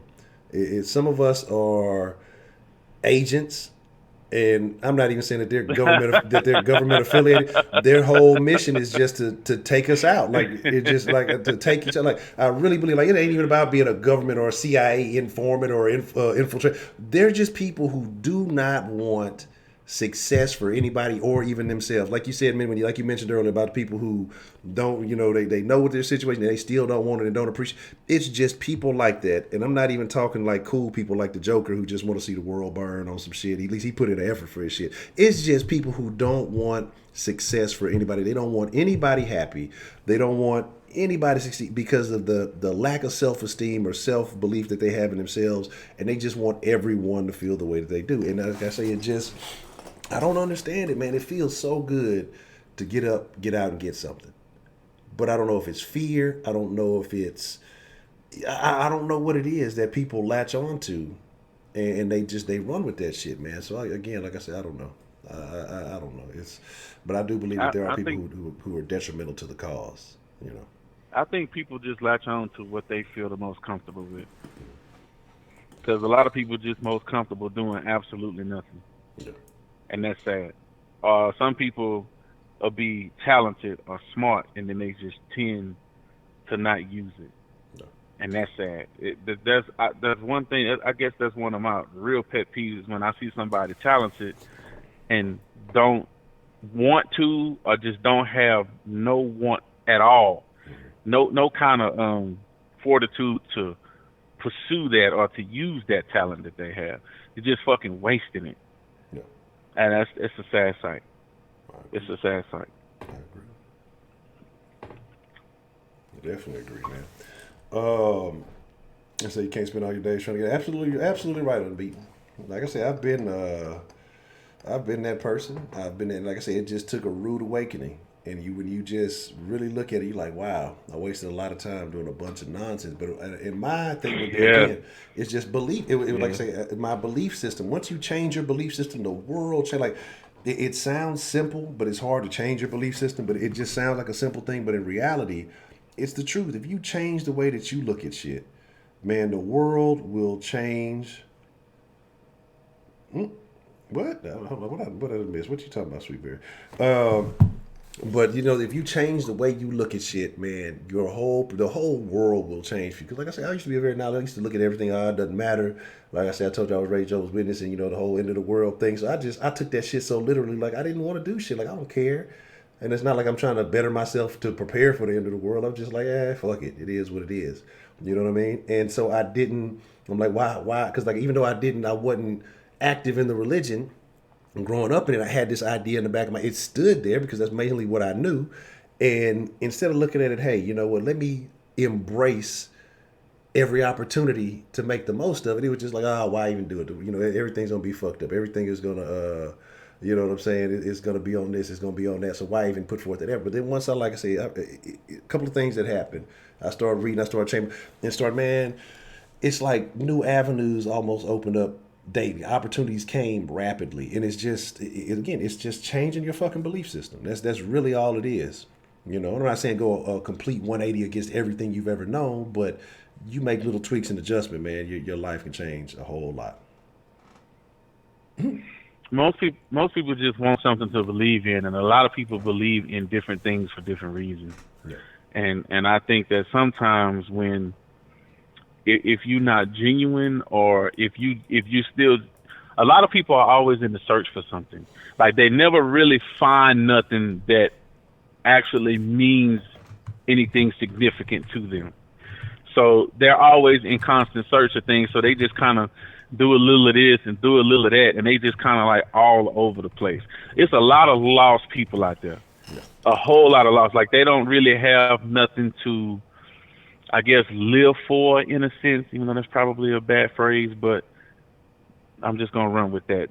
Like they don't have no reason to exist. Like they don't have nothing that motivates them to do something. Yeah. And a lot of people think that, and of course it does happen for certain people, because, you know, my mom said it happened for her, you know, because she had me when she was 17. And I remember when I turned 17, I thought to myself, how different would this be if I had a child right now? Like, how in the fuck could I do that?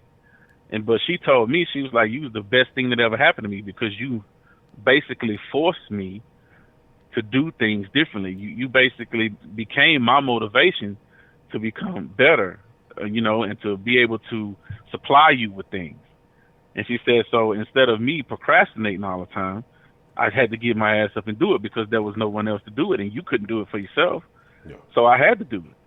And she said, that changed me. She said my attitude and outlook on things started to change, because, you know, I had a purpose. Yeah. And I think that's the better phrase. Some people just don't feel that they have a purpose. And I think that's why a lot of people commit suicide. They don't find their purpose in life like some others do.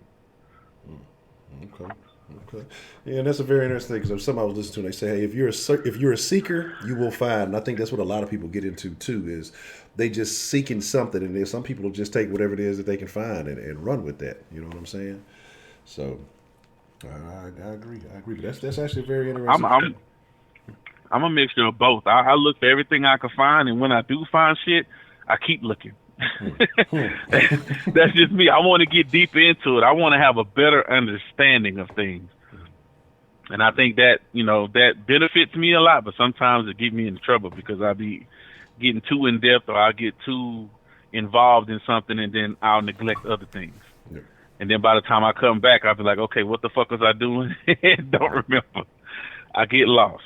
And sometimes even in conversations, I'll go off on a tangent and just run with that shit and then forget the whole conversation I was supposed to have in the first place. Yeah. I do that all the time. Now, I ain't gonna lie to y'all. I'm halfway peeping, so I'm not watching. I'm catching a couple little of these tweets. They talking about Porter. Porter put a little bit of hands on. I don't think Porter gonna be able to go long. He might get him early. He might have a little bit of something for him, but I think in the end it's gonna be Spence reigning supreme. But what did you think about that the video, that female rapper I sent you? I don't think I caught it. I don't think I watched it. Well, let's just say she was being orally pleased while she was rapping in different scenes for the entire video. It was a World Star video? Yes. Okay, I didn't catch it. I didn't catch it, but I remember which one you sent. Yeah, I don't know, man. I was like, what the fuck? Like, okay, I get it. You know, it feels good to y'all, but the whole video, like the whole thing. I mean, every scene, different rooms, different places.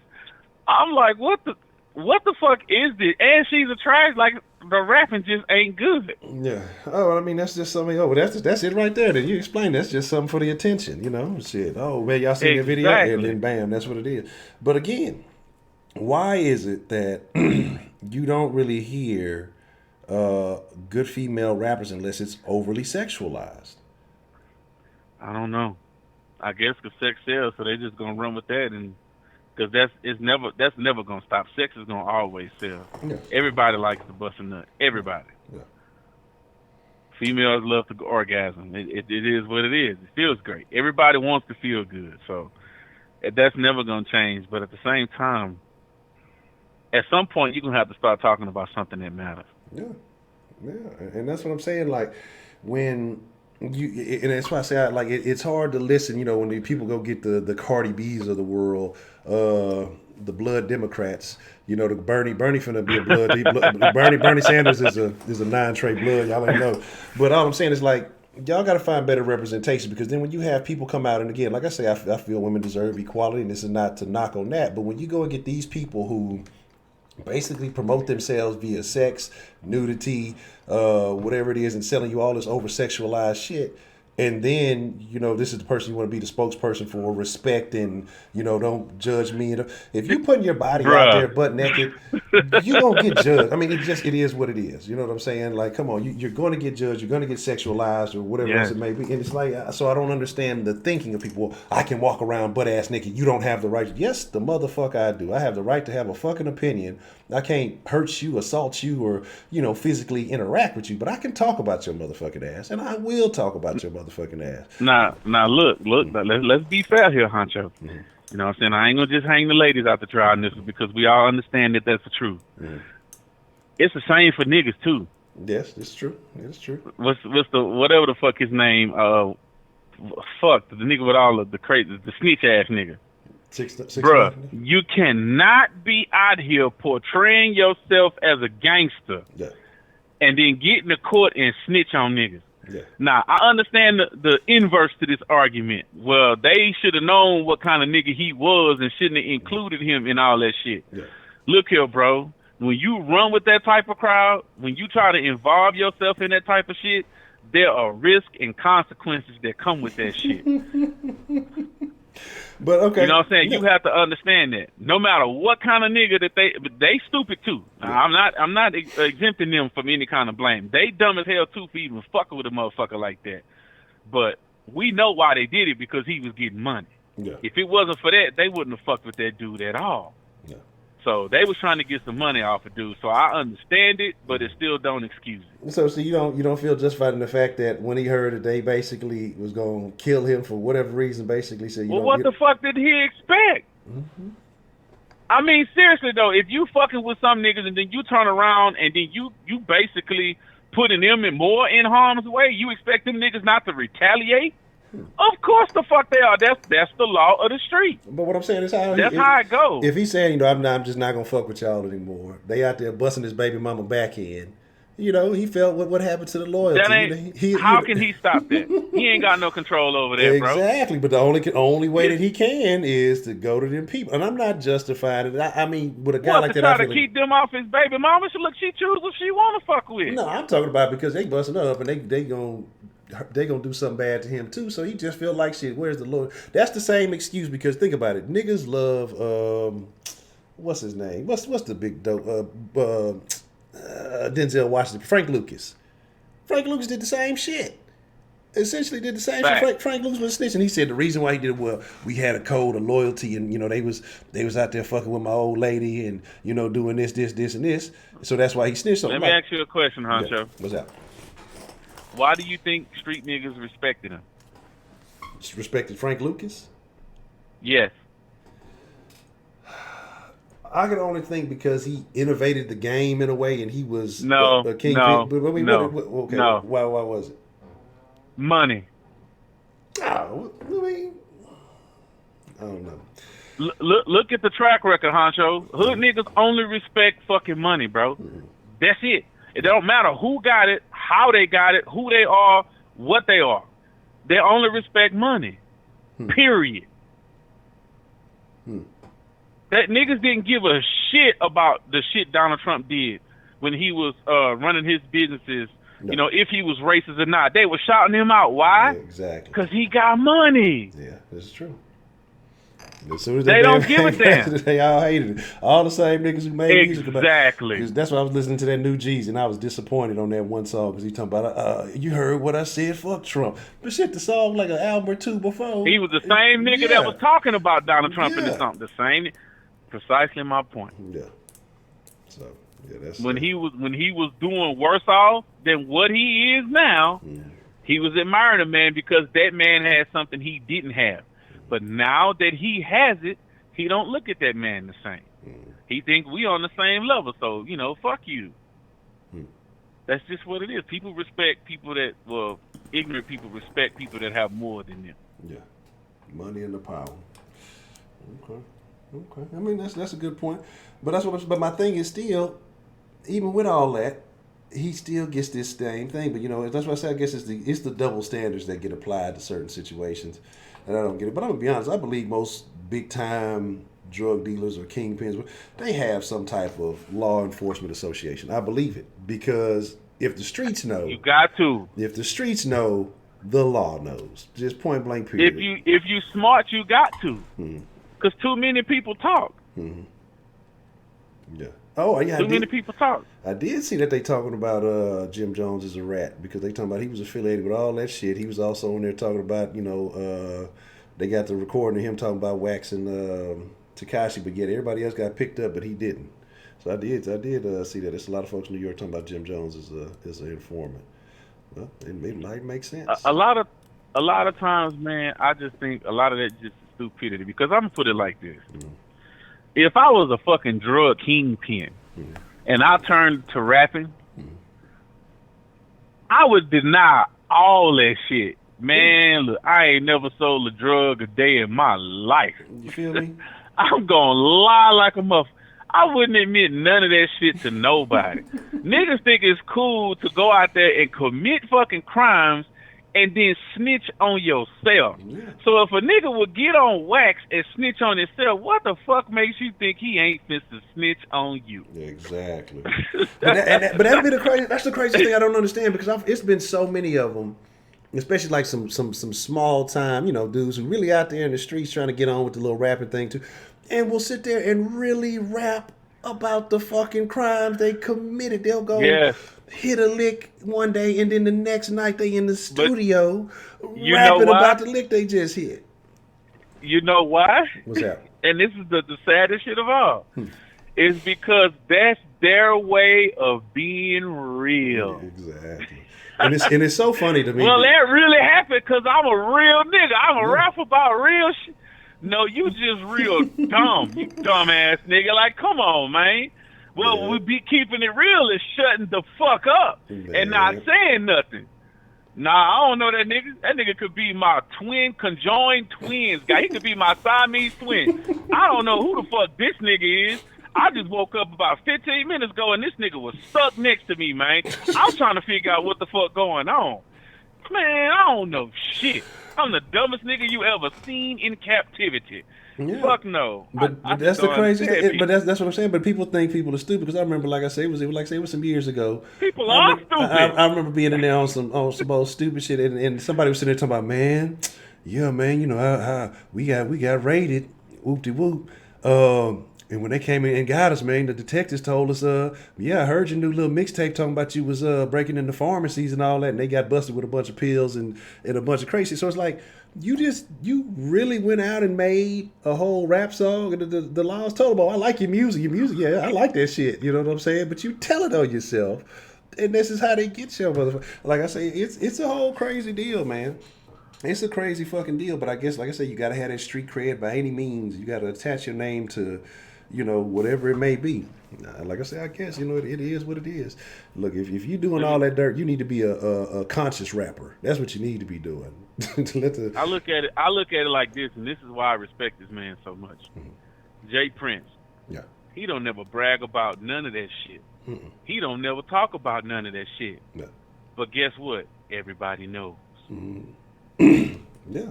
That's a whole different type of nigga. I ain't got to be braggadocious about it. Okay. You already know it is. What's understood don't have to be explained. Mm-hmm. Point blank, period. Yeah. I wish he would chill on some of them Instagram posts though. But other than that, you know, it's one or two. Yeah, I mean, come on, man. Yeah. That nigga got it. He probably just bored. Yeah. Like, you know what I'm saying? Like, come on, man. I mean, shit, I'd be bored too. Man, you know what I'm saying? You got all this shit. Like, what the fuck you gonna do? Like, what the fuck could he find that's exciting and new to him? You know what I'm saying? So sometimes I can understand why rich people do dumb shit, but it just because them motherfuckers, they done did everything that they probably wanted to do 10 times over, and now they're trying to find something new to excite them. Yeah. So I feel for people in that situation too. Yeah. I do. So what do you think does more damage? Rap music or pillow talk? Pillow talk by far. Far and away. Because pillow talk is typically real shit.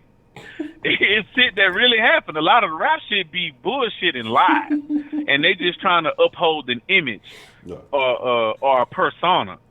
You know what I'm saying? Pillow talk is way worse because most of the time is real shit that certain people don't want nobody else to know. That's tough. So by far and away, pillow talk. Pillow talk might need to be a topic one night because that pillow talk gets you killed. That's something.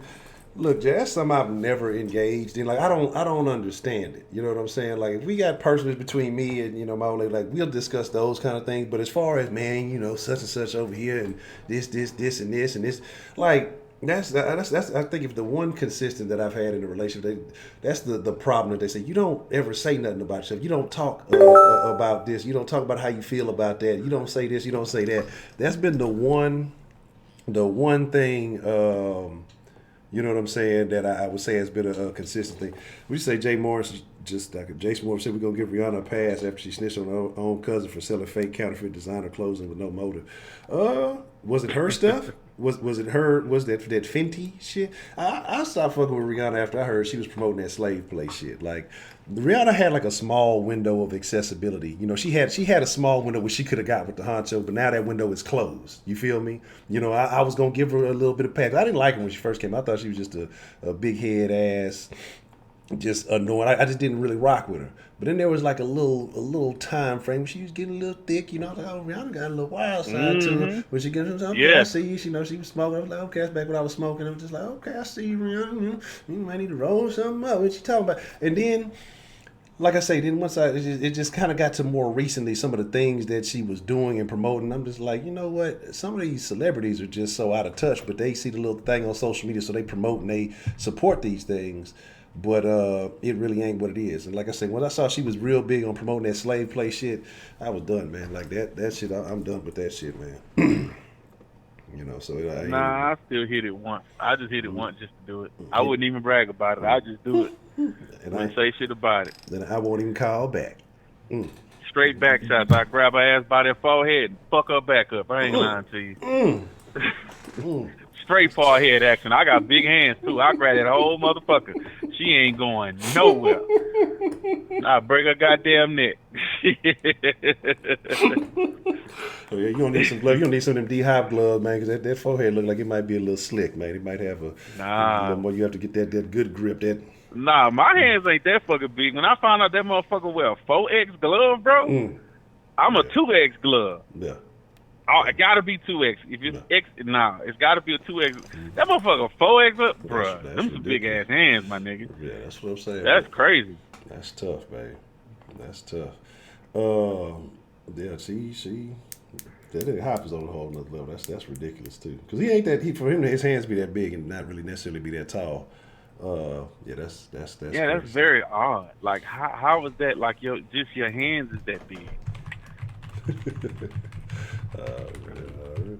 All right. Here's the deal, Professor True. Look, I got a couple of text messages. People are offended if they extended call. Look, y'all wasn't calling at first, so y'all know what's gonna happen when nobody call. You know, me and Professor Chill, we gonna chop it up. We hop in a time machine, or we gonna talk about whatever's going on. You know, if y'all don't want to call, you know, we just gonna reminisce and we gonna talk about things. But yeah, half the time I forget that other people is listening. Not just talking to you. Yeah, but my bad, y'all. I mean, shit. Normally y'all be beefing in. Ain't nobody beefed in. So you know, hey, you know, I'll get off though. Yeah, so I'll take a couple more calls as y'all talking trash, so we'll see what's happening with that. But Professor Trio, man, you already know, as always, I appreciate you calling in, man, and I enjoyed the conversation. All right, Honcho, I'll let me. Already. All right. Bet.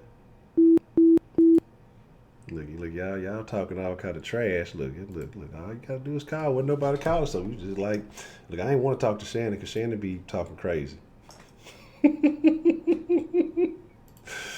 Nah, I like Shannon. Shannon just be saying some weird stuff sometimes.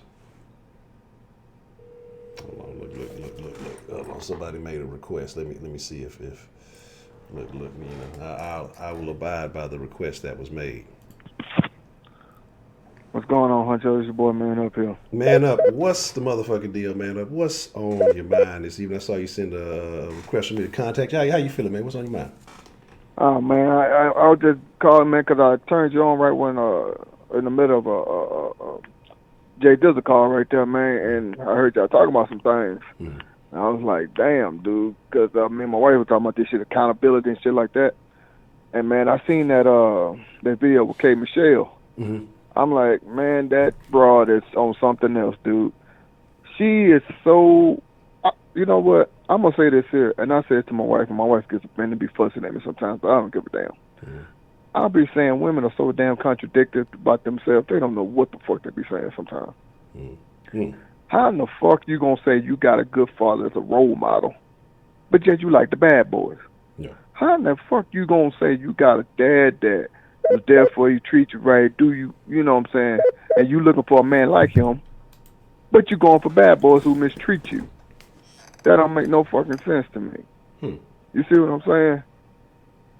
So when she was sitting there talking, I'm like, that bitch is all over the fucking place. Sorry, I don't usually call women that word. You know what I'm saying? Because I'm the only boy in the house full of motherfucking females growing up, and right now because I know my little girl and my wife. Yeah. I don't usually call women that because I do think that's degrading to women. But she deserved it. I'm sorry. How the fuck you gonna sit here and talk about? You all over the fucking place. Yeah. It's like she was just talking just to be talking, just to hear herself talk, and want somebody to believe. Yeah, you right, K. Michelle. Yeah, you right. Yeah. Oh, fuck that. One thing my mom told me is growing up. What she told me two things to have yourself some accountability. One, everybody ain't gonna lie on you. Somebody has to be telling the truth. Mm-hmm. And two, she told me, what is the common denominator in all those situations? You. Now, that doesn't mean that you're always wrong. No. That just means that you might be getting with wrong people or wrong place at wrong time, whatever. You know what I'm saying? But you are the common denominator, and that means you need to make some kind of changes. You know what I'm saying? So that's what that means. So when I watched that video, man, I was like, this broad is just all kinds of stupid. I'm just all kinds of fucking dumb. Because there's no way in hell you gonna. dude. Okay, so you mean to tell me this is why I say people uses all kinds of reasons to do whatever they want to do, and I don't believe in that bullshit that a girl grows up without a father. She's typically to go get on the pole and shit, which I find is fucking bullshit. Because you're grown enough to know what you're doing and whether it's right or wrong. You're a fucking adult. You know, you get your ass on that pole. You know the lifestyle. So I posed the question to somebody who came up to me and told me that shit one day. I said, what about those kids that grew up in an abusive household that don't have no parents at all, but yet they become successful billionaires? You don't never hear nothing about them, nothing bad about them. You know what I'm saying? What about those? And what about those that have good parents who provide and do everything, but yet they become damn drug dealers or own drugs themselves or whatever? You see what I'm saying? So I find that to me, that's what K. Michelle was. She was just all over the fucking place. Like what I'm just saying right now is all over the place. See, at least I can admit what the hell I'm saying is don't make no fucking sense. Just like what she was saying. You see what I'm saying? So when I saw that shit, oh man, whatever. And to me, that kind of reminded me of the Antonio Brown situation. Don't want to take no accountability for your own fucking actions. You see what I'm saying? You do shit, it's somebody else's fault. Or there ain't no good men in the world because you dated men that'll cheat on you. You going to this certain spot or you looking for this type of guy and you want to say ain't no good men in the world. Well, if that's the case, God damn it, I could say that, me personally, I could say there ain't no good women in the world because Honcho, I told you before, my first wife cheated on me and had a baby by another man. Mm-hmm. So I could say that. Yeah. But I don't because I know that ain't true. You see what I'm saying? So that ain't true. I'm not going to blame every woman for what one woman did. Yeah. And that's basically what K. Michelle was doing. No. For her own actions, for getting with men that she know ain't no fucking good, there ain't no good men in the world. That don't make no fucking sense. You see what I'm saying? Yeah. Now, I'm not bashing women at all. I'm just bashing that particular woman for that particular dumbass statement. I'm bashing women. I'm bashing all y'all. I ain't gave a good woman bashing in a long time. Y'all always swear I'm up in here bashing. But I need to do some bashing. I ain't bashing in a few weeks. Stupid. I'm fucking with y'all. Stupid. Nah, but that motherfucking woman, man. That's what I say. That was a dumbass shit. That she just coming. She just wanted to be seen and heard. That's all. Because she know her popularity is dropping. So people are going to do whatever they got to do to keep their popularity, you know what I'm saying, at a certain point so they can stay relevant. That's all she was doing. And to me, it's just fucking ridiculous. See what I'm saying? Excuse me. Sorry about that. And another thing that I wanted to talk about was what's her goddamn Fantasia. I don't know if you seen her interview a few days ago. I heard some about when she was talking about something about women need to listen to their men or something like that or be submissive. Yeah, she was saying women be submissive. Mm-hmm. Now, me personally, I'm not a big fan of that word submissive, but I get what she was saying, which kind of makes good sense. Indeed, in today's world, because when I was letting my wife hear, because my wife didn't hear it at the time, and I was letting her hear, and me and her had a conversation about it. It's one of those things that's where we're not saying shut up and let the man do this and you just stand back there and be pretty. No, we're not saying that at all. What we're saying is when you get into a relationship with someone, you know your role, you play your role. Mm-hmm. Only time that you step out and play the other person's role, well, you shouldn't ever, but if you decide to do so, I'll put it like that, is if that person's not doing what they're supposed to be doing. No. You know what I'm saying? For example, this is going to be a dumb example, and I know it, but I'm going to give an example. You know, in your household, he might fix the lock on the door because it broke. I'm just throwing something dumb out there.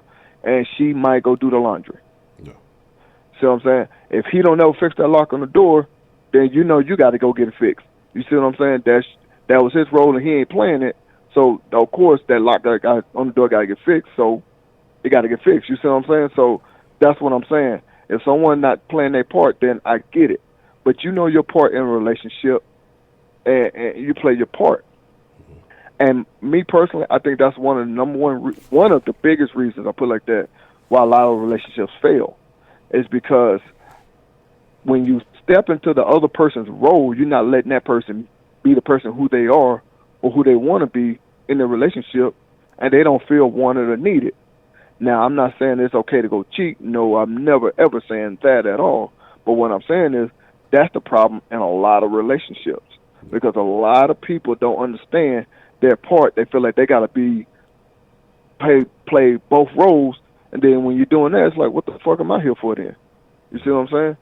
It's just like I was just saying, if my woman wants to be a man, what the fuck am I here for then? You don't need me. You see what I'm saying? And it's the same thing if I was acting like a woman, she ain't gonna want me. You see what I'm saying? So at the end of the day, that's what Fantasia was basically saying. It's just like those women that say they are the mothers and the fathers. Well, it ain't no fucking such thing. But you never hear men saying when they're single fathers that they are the mother and the father themselves. You'll never hear men saying that. They just say they are single fathers, because that's what they are. You see what I'm saying? So when you're trying to play both roles, that's when you're going to have problems in your relationship, because the other person is going to feel like, what the fuck am I here for? They're going to feel less of a person. Whether it's a man, he might feel less of a man. Whether it's a woman, she might feel less of a woman. I don't know. I'm not a woman, so I can't speak to that nature. But that's why I said probably. But at the end of the day, that's what Fantasia was saying. She's not basically saying, shut the hell up and let your man leave. No. And she made a good scenario when she said, yeah, the man might be the head of the household, but the woman is the neck. And the head ain't nothing without the neck. And that's 100% true. I tell my wife all the time, I know I need her. I tell her that almost every damn day. I know I need her. So when Fantasia was saying that shit, excuse me, sorry, when Fantasia was saying that, I was like, what did she lie about? It's just that in today's world, I think a lot of women feel like when they hear that word submissive, they think that you don't have an opinion, that you got to shut up and follow his lead, that you ain't nothing. They think back in the 50s and 60s and shit like that, when that's not really what it is these days. It's just saying, you got a man, he's finna play the man role in the house, let him be the man. It's the same thing when we go get a woman. We know that a woman's going to want to do whatever she does, and we have to sit back and let it happen. If we don't want it to happen, then we should know that we wouldn't want to be with that particular person or get in a relationship, period. You see what I'm saying? So that's basically what she was saying in the long run. If you pay attention to exactly what she was saying, I bet you get the same thing out of it that I just did. Okay, it's just that of course she's using different words, but you know what I mean. Yeah, I'm going to have to check it out, because like I said, I saw it, like I just haven't been really sitting down, like I said, other than uploading some other stuff on, so I really haven't been sitting down watching too much, and so that's why I say I have to catch up on some things. But yeah, like I said, because I saw that kind of flaw. I think somebody might have posted that in the group, but I agree with that. I mean, it's just you work in a tandem, right? When it ultimately comes down to it, I mean, you move as a unit, but the man just, because of the risk, because of certain societal standards, you're just more so at the forefront. That's not saying that the woman doesn't have equal footing. I believe that in public spaces, you allow your man to have, his say so. Now, if you got an issue with it, then you discuss it behind closed doors. So I'm a person that I don't believe in showing rifts in public. You know what I'm saying? So if you have an issue with something that's going on, well, we'll discuss this behind closed doors, whatever. But like I say, the thing is, and I think when you say submissive to a woman, that they think that, she got to be submissive to all men. I don't agree. I think you just submissive to your man. Anybody else is off the table. Like the rest of the motherfuckers don't matter. You're submissive to the man that you chose or that you've aligned yourself with. Everybody else is everybody else. You know what I'm saying? You ain't submitting to every man that comes to your presence. You submit to that one man. You are, like you said, the neck to that head. Neck, unless you like what's that fucking, that thing that had like the 3 or 4, the Cerberus or some shit. You ain't supporting all these different heads. Or you think you female pimp or something. But you got one head to support. You submit to that one man, and that's really all it is. So Broderick asks, "Are you a feminist?" Man up. I'm gonna answer that question, but I'm gonna say this at first. Sometimes people can ask questions that they be dumb. Even if you answer it, you a dumber for answering it. You see what I'm saying? Dude, I said I'm a married man. I'm not even, never mind. I'm gonna shut up on that one. But like I just said, Yeah. I'm a married man, and I was married at first before my current wife. So how I know? Shut up, Alpha. Like I just said, man. Sometimes you can be dumb for answering a question. So, and I almost got caught there. So I'm just gonna leave it at that. We're going to shift it real quick. One more thing, because you had briefly mentioned AB and accepting responsibility. So how do you feel about AB trying to go back now? And apparently they're talking about he's going to try to file a grievance against the Raiders. But wasn't he celebrating and running out the house and doing all that because he got released from the Raiders? So now all of a sudden, now that it's a money issue, because he said he ain't need the NFL and all this other stuff, now he's talking about that he might want to file a grievance. You know, I don't know if you heard me and Wink did a video about him a few days ago, and we basically was talking about this. This dude just, like I just said before, just all kinds of crazy, just all kinds out there. Now, a lot of people saying that he wanted to go to the Patriots in the beginning. So if he did, he did. I don't know that for sure, so I don't know. But how in the hell you gonna file a grievance against them when they put it in your contract that if you act up, they ain't paying you shit? I forgot what the term was called, but they basically was, that's why they was letting him do all this crazy nonsense, because they knew that if he do some dumb shit, that's more money in their pocket, less than his. So my personal opinion is this here. I don't know if you've seen, I think it was, what's that one early in the morning with Shannon Sharp and Skip Bayless? Was it Undisputed? Is that Undisputed, yeah. I think that's I watched that one day, and Michael Vick was on there.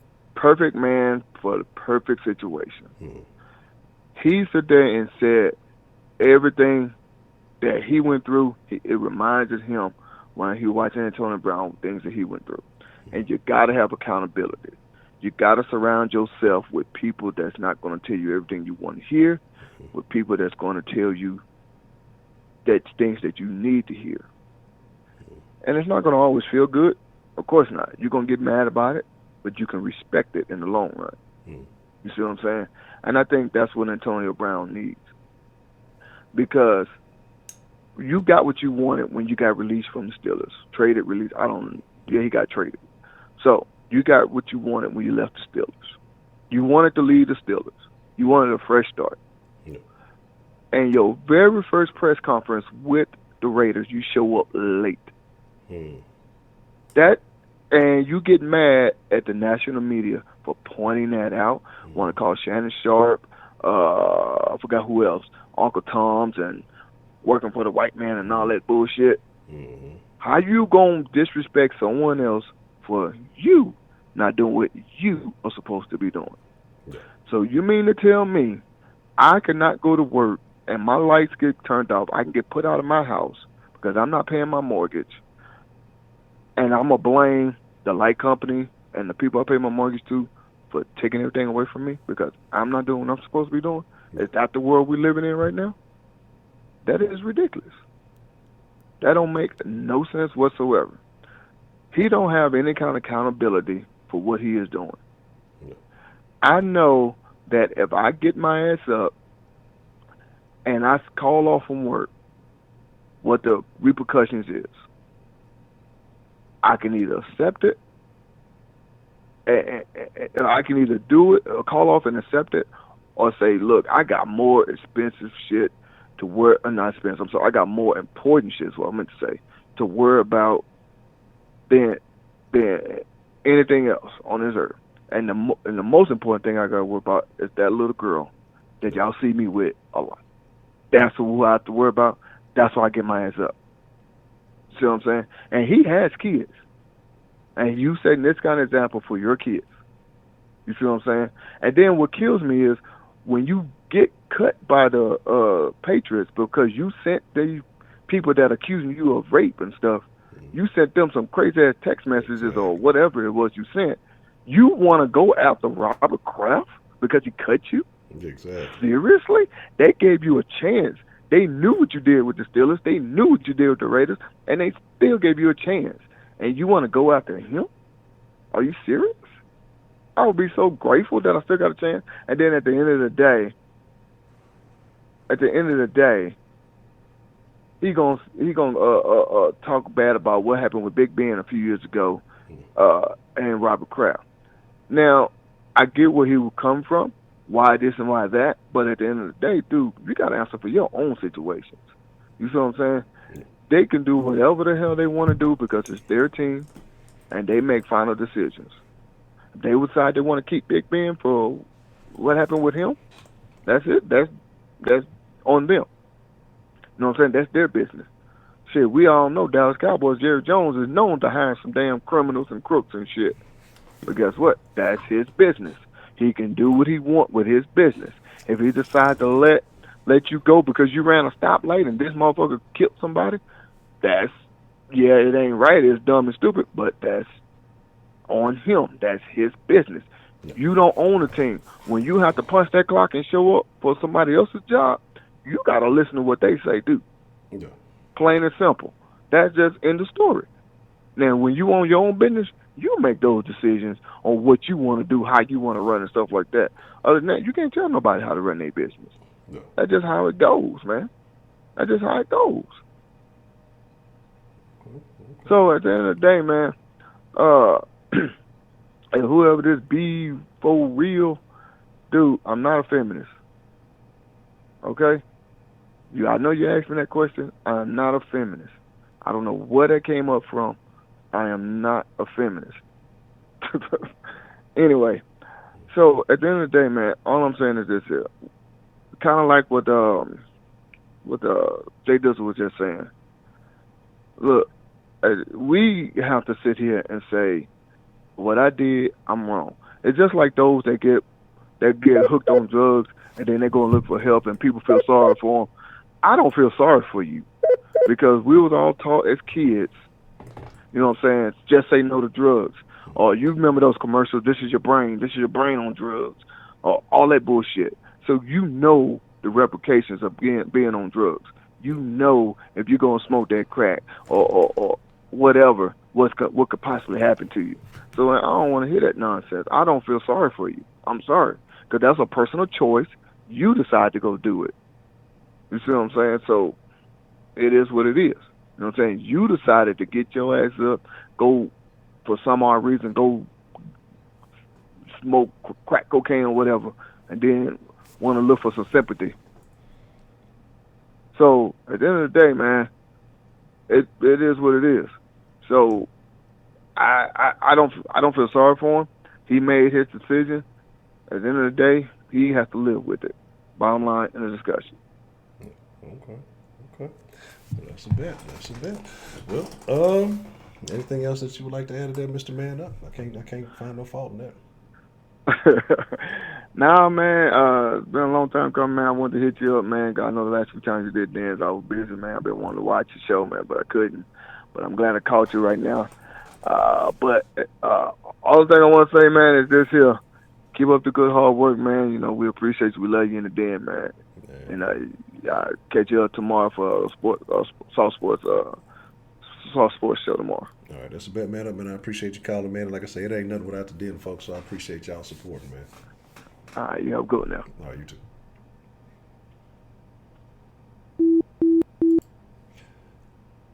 Now, I'm going to take one more call because of a particular person who's been talking some shit. So I'm going to make sure they get their call in. I love y'all, then, folks. I want to talk so much shit right now. I ain't going to lie. I've been peeping the tweets of people talking about this the fight of the year. This is, man, look, I fucks with y'all. I'm going to just have to watch it on replay. Whoo. Josephine Jotty.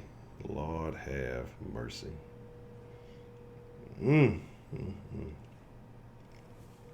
I'll be calling for them. I'm calling people.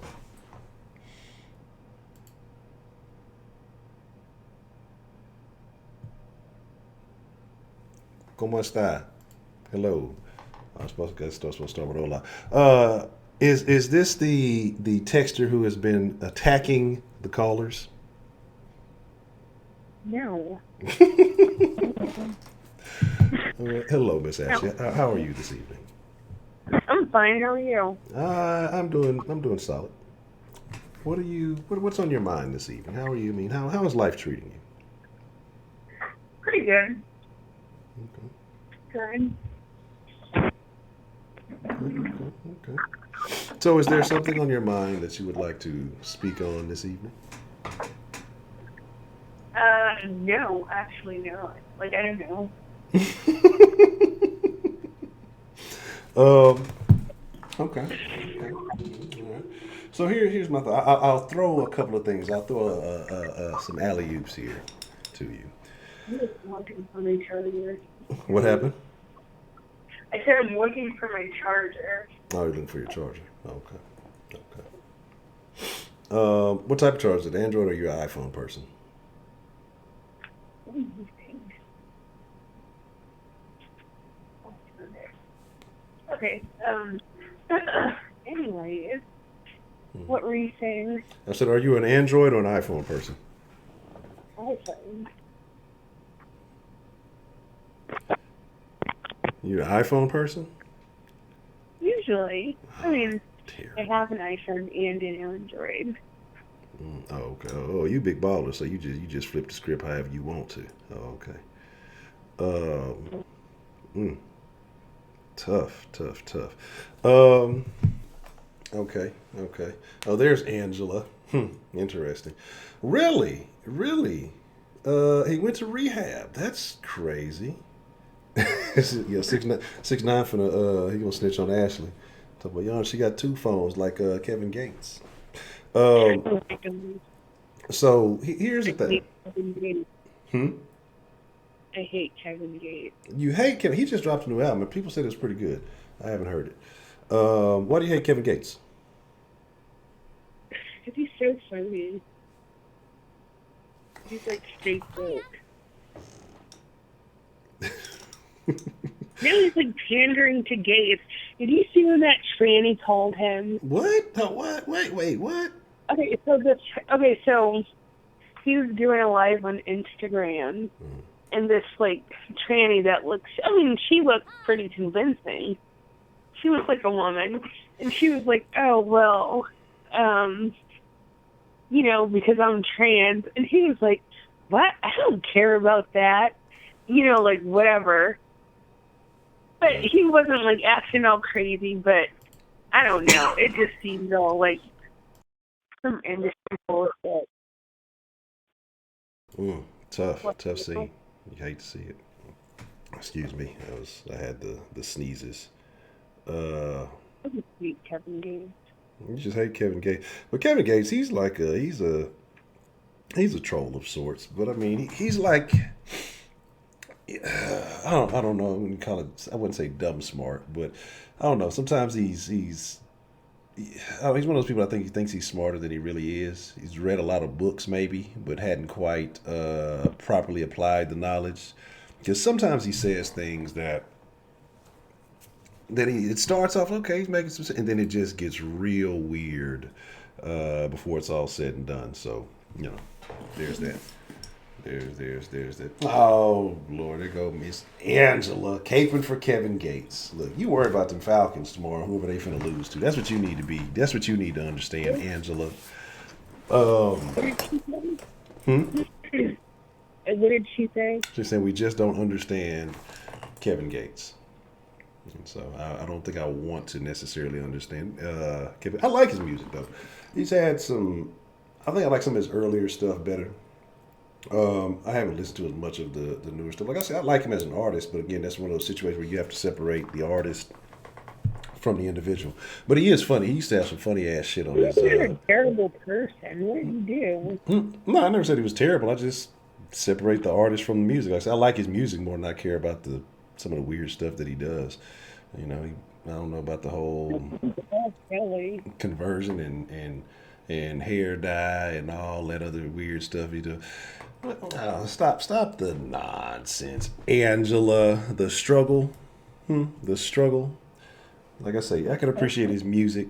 It's just, it's like I said, it's a lot of people can appreciate their music and the entertainment He value of went people. to jail for a bullshit reason for kicking that fan. Mm, mm. So you don't think you should have went to jail for kicking a fan? Hell no. Oh, kick that bitch too. Why would she grab on him?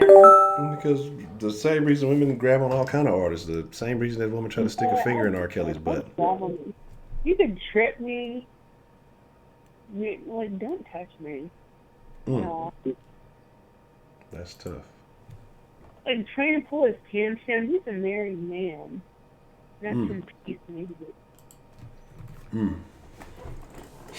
Person. Mm. Mm-mm. That's tough. That's tough. I'm trying to figure out what's going to happen with this outcome. From what? I'm saying this fight here. I'm sad. But it's a good thing. It's a good deal that he had a tough fight. But you know what I'm saying. But that's my thing. I agree that you shouldn't be able to touch people. But again, you had people you had a lot of outlets and talking about how wrong he was for kicking her or doing whatever the fuck. Here's my deal. Like, you don't have the right to touch anybody. That she was white. Oh, it was a white chick that he kicked? I think so. No, I thought it was a black chick he kicked. I don't remember. It was quite some Look time. it up real quick. Look it up. Oh, it was a while ago. I thought it was a black chick that he kicked. Maybe she had blonde hair or something. I just assumed it was maybe one of the blonde, the super bright blonde weaves or something. I don't know. No, I think she was white. Wow. What? Oh no, I'm looking at I'm just looking at the outcome of the fight, and a lot of people saying it's more lopsided. The scorecard was a lot more lopsided than it should have been. Interesting. But I'm rolling with Spence anyway, so good.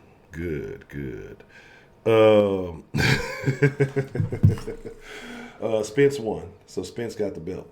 Spence won the fight. Split decision. So, even though I don't like anything out of Dallas, I like Spence as a fighter, so I'll root for him, even though he's a Cowboys fan. Okay. So, are you a Kanye West fan? I don't know. You don't know. Definitely. But like now, no. I will not support Kanye West at all. Wow. So what changed? What changed in your support of Kanye West? I think you know. No, I have no idea. No. I don't support Kanye West.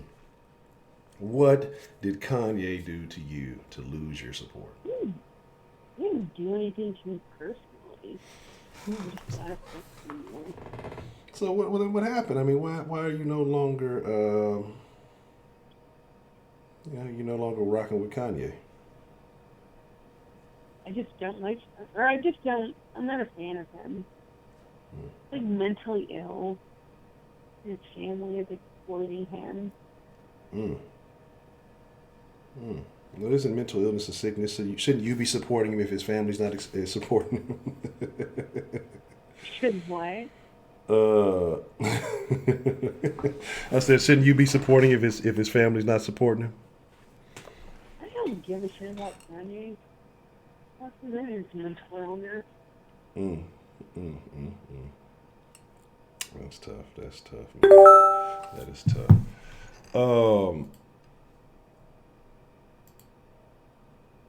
Okay.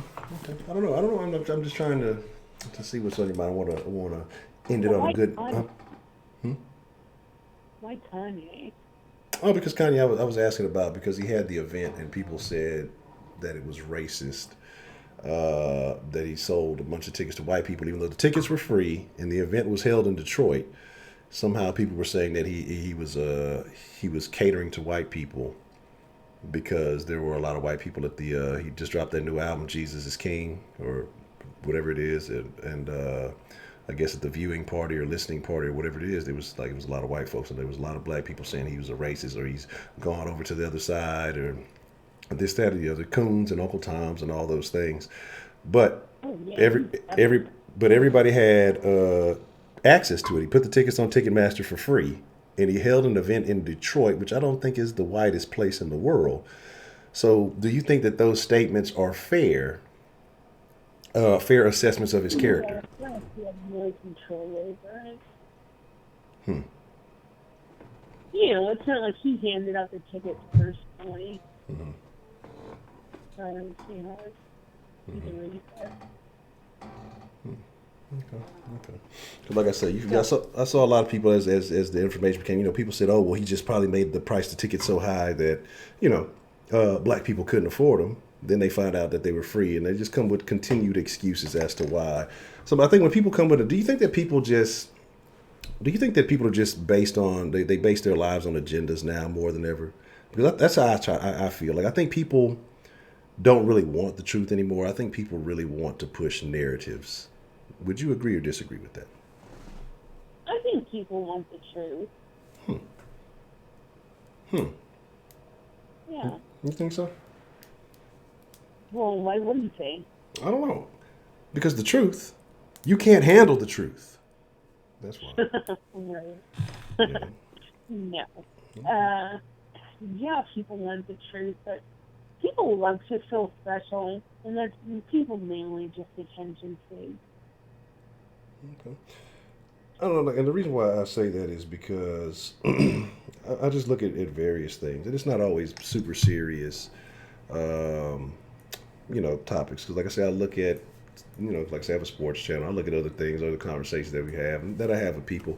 I don't think people really want the truth. I think people want to feel good about things more than they want the truth about it. And the truth doesn't always make people feel good, because there's times that I'm very critical of some of my favorite teams, and people get mad and upset and they name call and all this other stuff, but it's not about, they don't come back with valid points as to why I'm necessarily wrong. It's usually, well, you should just hope, or you should just root, or you should just feel good because, but without any factual back. Now there's some people say, well, I think you're wrong about this because this guy has actually been playing better than this, or this person is doing this, and that's different. But you have people again who don't dispute anything that you're talking about, and they just want to feel good, like say, about their team. And I think when there's issues that we've discussed having to do with black culture, and I've seen people not want to hear it, they get mad and get upset.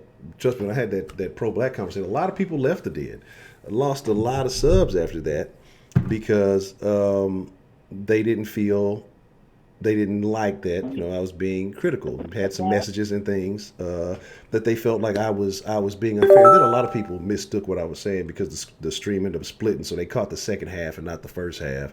And so instead of really seeing what was being said, they assumed some off the wall stuff.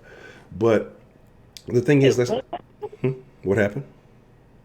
No, what video are you talking about? A while back, a few months ago, they did a video talk about why I don't identify as pro-black, and that wasn't to say that I'm not pro-black in the sense of that I support black things, but that I don't identify with that label because of all the scams, shams, and tomfoolery that is associated with that quote-unquote pro-black title these days. And I don't really support a lot of these quote-unquote pro-black leaders. And I think that people use that as a term just to get everybody under this one way of thinking. But when I think it's really deeper than that, like I say, it's just different things. And I was talking about something the other day when I was talking about, I don't know if you're familiar with Shannon Sharp or Jason Whitlock. And so I put up a little poll about that just to get people's opinion. And it was overwhelmingly, it was like 90-something% Shannon Sharp, like 96, 97% Shannon Sharp, right? And the reason why I asked is because, he's entertaining. And this is mainly kind of in different races, different people chimed in. But people, Jason Whitlock is a coon and, he's this and he's that because he has a certain opinion. But the thing about it is, comparing Jason, and my thing is that comparing Jason Whitlock to Shannon Sharp is an employee. He's not putting anybody on necessarily. He's a co-host on the show. When Jason Whitlock has started multiple entities, under his own merit, he's hired a lot more black people. So what I'm saying is that is the person who's saying critical things about black people, but giving more black people real opportunities to do business, to do better in life, to have jobs, as opposed to the person who's just saying good stuff about black people, but has no concern or real benefit outside of that, other saying good stuff. Who is more pro-black in your opinion? The one who's actually doing something to benefit others, or the one who's just talking about it? Well, who's Jason Whitlock? Jason Whitlock is a sports commentator on a show called Speak for Yourself. Mm-hmm. And so they're both, they're both on separate shows, but Speak for Yourself is actually Jason Whitlock's show. Undisputed is Shannon being a co-host. So, and that's why I ask, but Shannon always stands up for the the positive black message. Whitlock is more critical, but Whitlock actually puts a lot of black people on. I think more than 50% of his staff is black, and they're having opportunities that they may not get elsewhere. And so that's why I ask, who's really doing a bigger benefit to the culture, quote unquote, I hate the term the culture, but who's doing a bigger benefit? Is it Whitlock or is it Shannon Sharp? Well, I mean, I don't know. We don't know what type of people Shannon Sharp employs. We could have other businesses. Shannon Sharp, Yeah, he invents in Hennessy and Black and Miles. That's all he. No, but I mean, like I said, I can tell you may not be as familiar with. Huh? But lots of athletes, they own restaurants and stuff like that, like fast food joints. Yeah. Okay, but let's just take the names out of it, right? Because even if it's Jason Whitlock's show, that doesn't mean he's paying for it. With his staff. That would mean that the network is paying for this. But he has the say so on who is hired and fired. So that's what I'm saying. So let's take the names out of it. Yeah, but not necessarily. No, but he does. He does. Like, I don't agree with this person, but even if they said, like, if he said he didn't want to work with somebody and they wanted them on the show, or they wanted them to bring it in a new direction, he wouldn't be able to stop that. Well, this is what happened because, again, like I said, he worked for ESPN and he started this thing called, I think, The Undefeated. It was a website. And again, like I said, he hired a lot of black people to do that. But ESPN has a particular message that they're pushing, and because his message didn't agree with that, they end up letting him go. Now he goes over to Speak for Yourself, which is, if I'm not mistaken, the only real all-black sports talk show, because him and basically all his co-hosts are black. Which is interesting. And so again, he has a lot of say-so and a lot of control over what he does. But what I'm saying is, let's take the names out of it, and it doesn't matter who it is.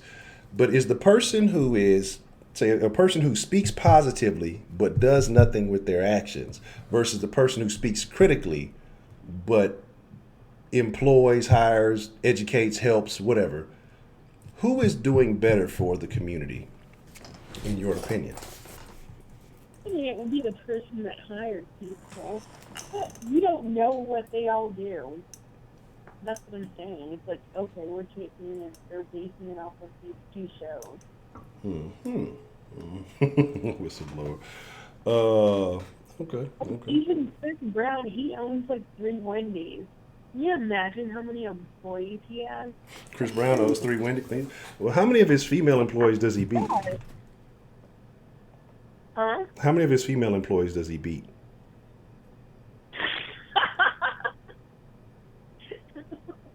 That's not funny. Yeah. Everybody, can you imagine Chris Brown sliding into the Wendy's doors, dancing and shit? How you gonna take him serious as an owner? You gonna be in there flipping burgers and spinning around and shit? I don't know. Look. Talking about blood burgers and shit, gang banging with the burgers. I don't know. Chris Brown is a very interesting character. Yeah, but he he employs a lot of people. Okay, I mean, and you just never know what people do. Well, like I say, It's not, I mean, here's my, I mean, again, I think it's I won't say it's a little different. I think there's a little bit of level. What the hell is this? It's the fucking SpongeBob house looking thing. I just think it's I don't know. I just think it's an interesting situation because, like I say, me personally, we've talked about representation versus um, results, and I just think results are so much more, and that's my issue with a lot of the pro-black stuff. It's a lot of representation, excuse me, but not a lot of results. You hear a lot of people who are talking about, oh, we got to do this and do that, and talking about it, but nobody really being as active as they should be. So that's just kind of my thoughts on that.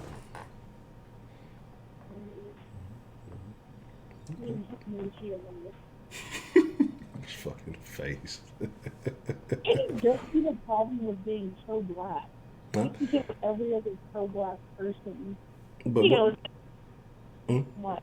But what I'm saying is that I think that the label has become watered down and saturated, and just people can sit here and say, pro-black this, pro-black that, when they're, I mean, Sean King is quote unquote pro-black, but what is Sean King really doing? He's eating off of people. What happened? Sean King is a fool. But what I'm saying is he's pro-black, right? Because everything he pushes out is about black people being oppressed and being victimized and all this other stuff. He's a pro-black, whatever you want to call him. But and so that's why I say I disassociate myself from people of that mentality, of that ilk. What did you say? What? No, I didn't. No, I said that, like I say, because of people like him is why I choose to disassociate myself from people of that ilk, the people of that cloth, if you will. But even at that, like, he's not a bad guy. I don't know if he's scamming people. No, he's scamming the shit out of people. He's been scamming? Yeah, he's a scammer. He's a fucking grifter. He's been scamming his entire life. And he found a niche, by pushing this thing. I mean, his whole existence has been a scam. And he found that pushing this whole pro-black thing and pushing the victim thing and, hey, send me money and I'm going to do this and do that. And he found he's made a lot of money doing that. And then you got Rihanna, Oprah gave him a scholarship, and Rihanna giving him awards and doing all of this stuff. Most of the stuff that he's put out, a lot of his writing and stuff, and there's been a lot of black women who've come forward and said that he stole a lot of their work and put it under his name, under the promise that he was going to help them do this and help them do that and help him use his platform, that he was going to get them offices to do. And he scammed the shit out of these people. People didn't want to hear it until more so recently.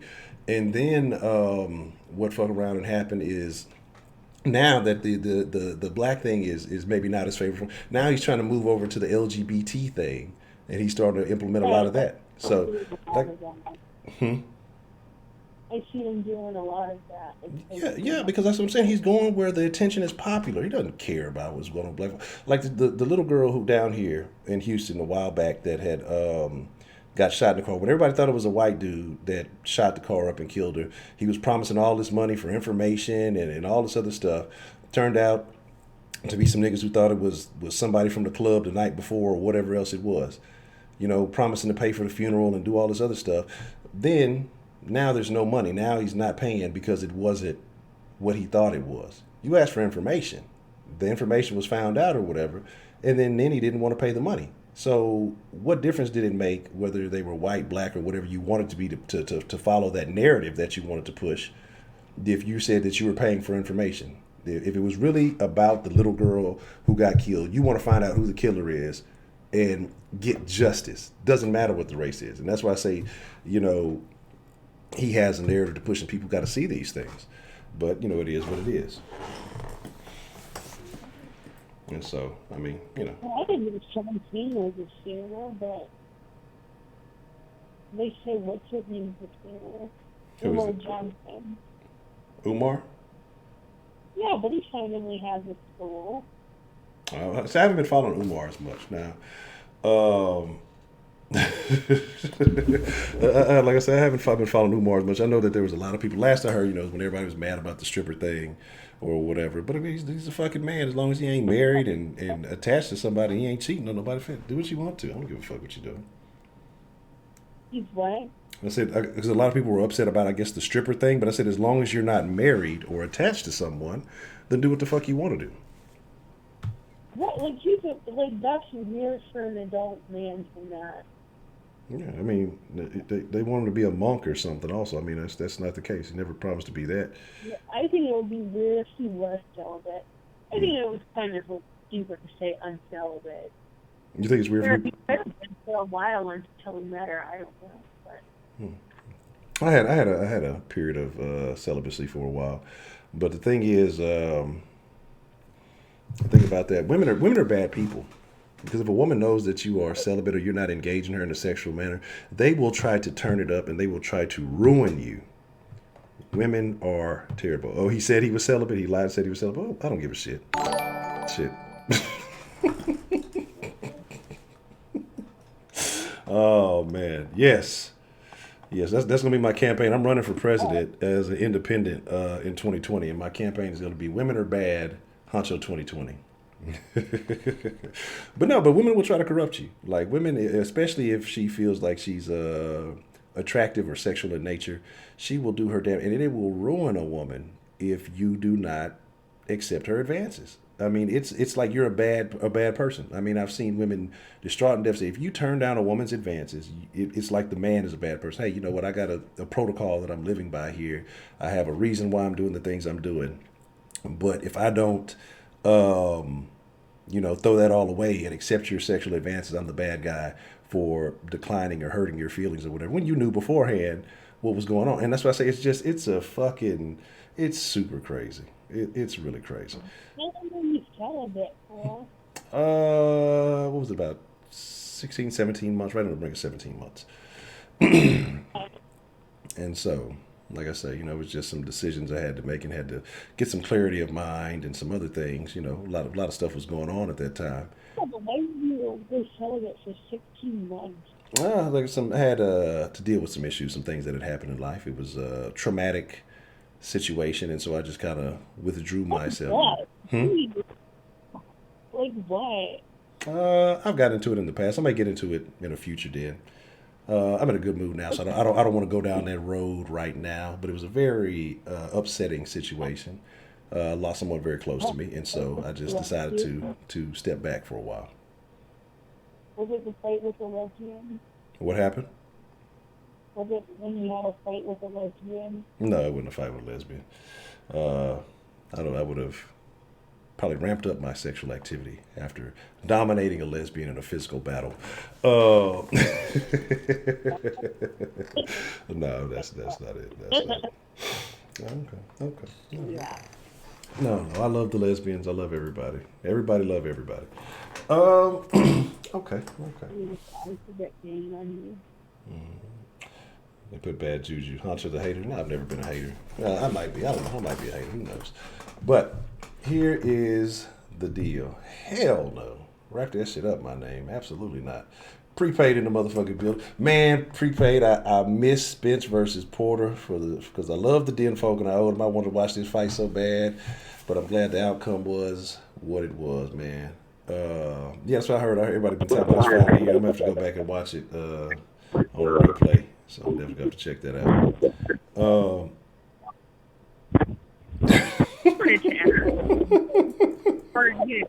What happened? Shout out to Culture. That's funny. I heard a lot of people say it was closer than what it should have been. They say Porter was putting in work though.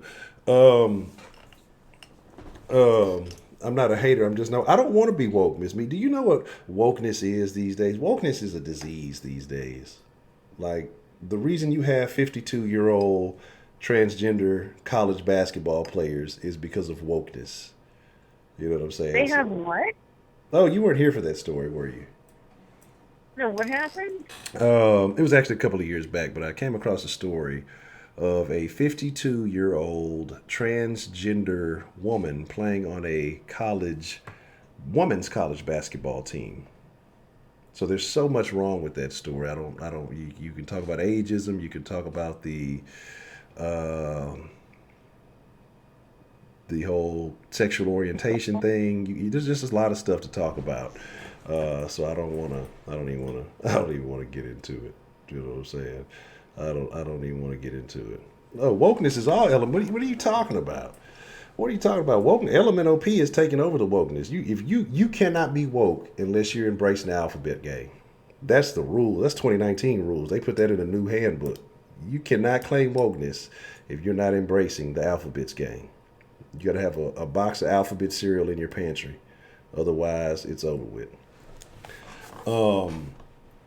Yeah, that's all I got though. I know what to say. Don't you think it's weird how everyone hated Wendy Williams when she had her talk show, and everyone's like, "Oh, Wendy's a bitch," but then as soon as she gets cheated on, everyone's like coddling her. Don't you think that's weird? Like, fuck Wendy Williams still. I'm a 50 Cent. Yeah, I mean, I agree. I mean, here's the thing. It's like, I don't feel bad for her. I think, she appealed to a certain type of demographic. And so, because, she was giving those people the hot gossip and all that other shit, but yet your whole career was made off of talking about the shit that ended up happening to you that you knew was happening in your face. I don't feel bad for it at all. I'm glad that it happened. And it's a fucked up thing to say because you've made a living off of exposing people, talking about people, talking shit to people. And when old buddy got on your ass because he told you had that drug habit, he was trying to talk shit.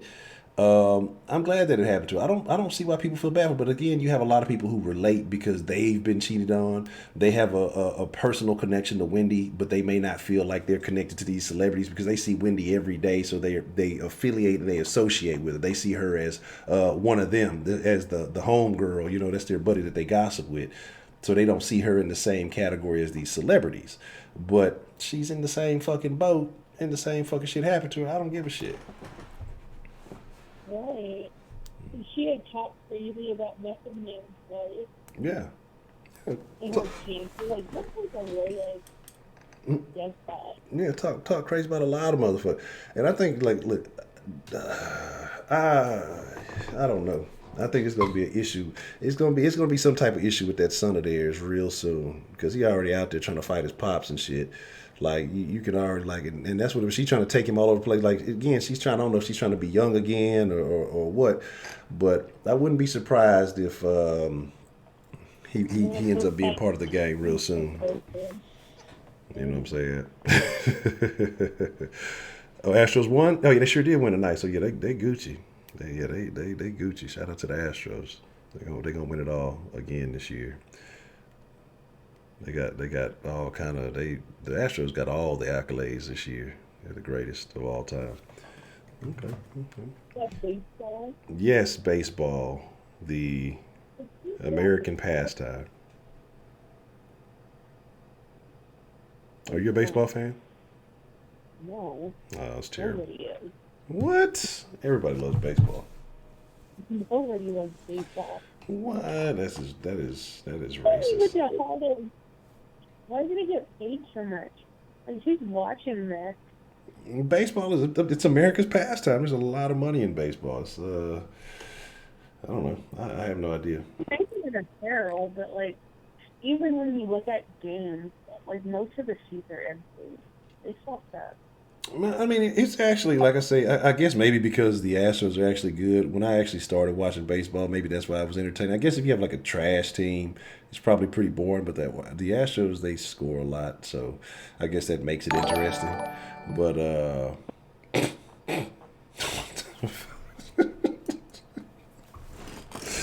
oh shit, Broderick got in on the face mask game. Shout out to Broderick, man. Appreciate the love. That's crazy. See, the Astros sold 3 billion tickets. Yeah, man. But yeah, I mean, yeah, I guess you do when you have 162 games, you do sell a lot of tickets, and so you got to make money off of that. So I guess that is. But I never thought about it like that. You pay a shit ton of fucking doots. All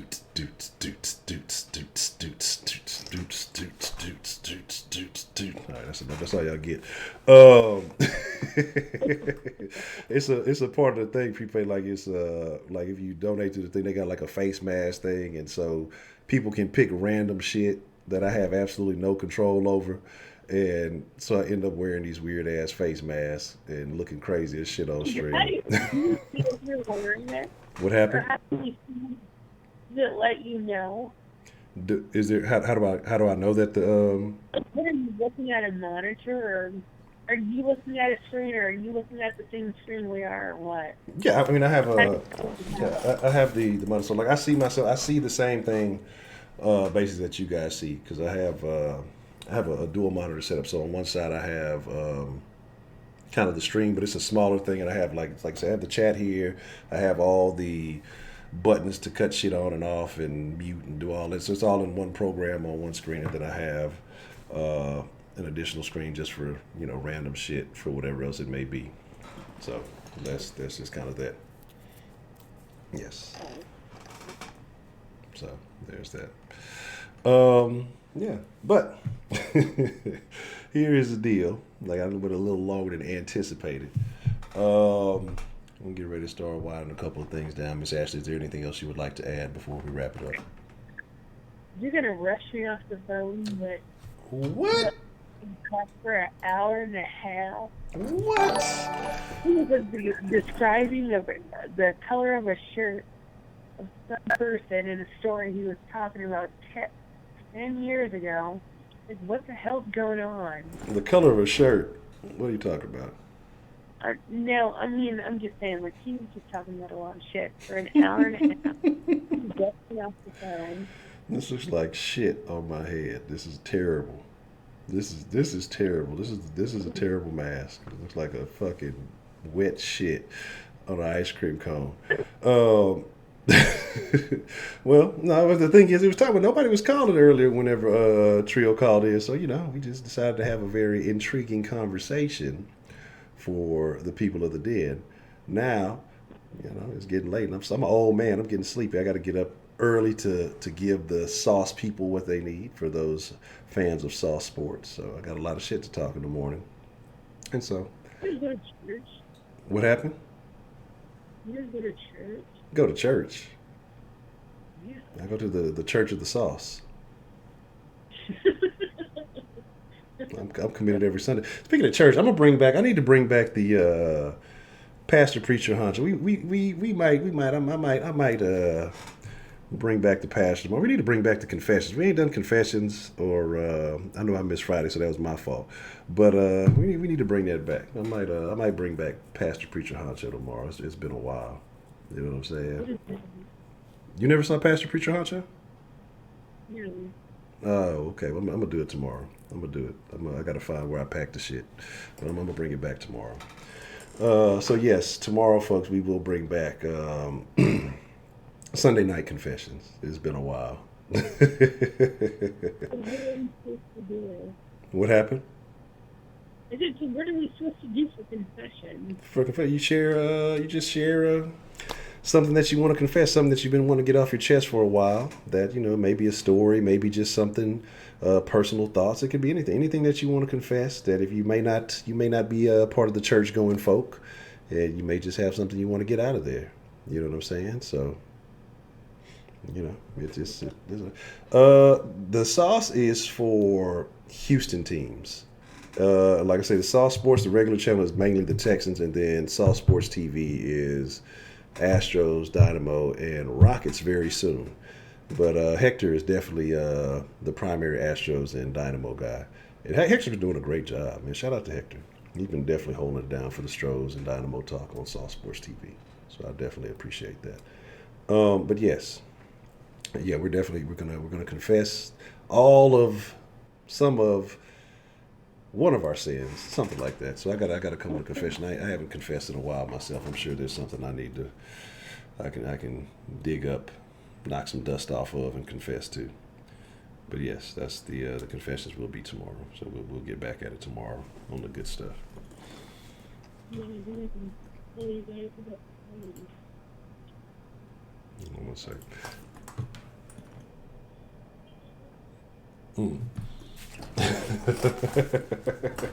Yeah, like I said, it's been a while, so I'm gonna get all fancy-fied. I'll bring the preacher out tomorrow. It'll be a good old time. We'll get the den back rolling like it's supposed to. But yeah. Yeah, Shannon needs to confess. Shannon used to confess frequently. Now she act like she too good to confess. Ever since the vegetable aisle incident, it's never been the same.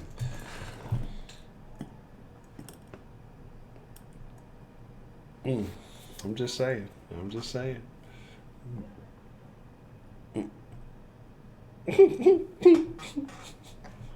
but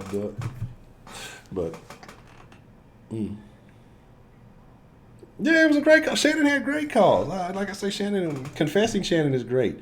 Gay club Shannon is terrible. You know, Spider Shannon and Gay Club Shannon is terrible, but confessing Shannon is great. So there's that. She is always her friend. Mm. You know, her Yes. friend getting in and shit.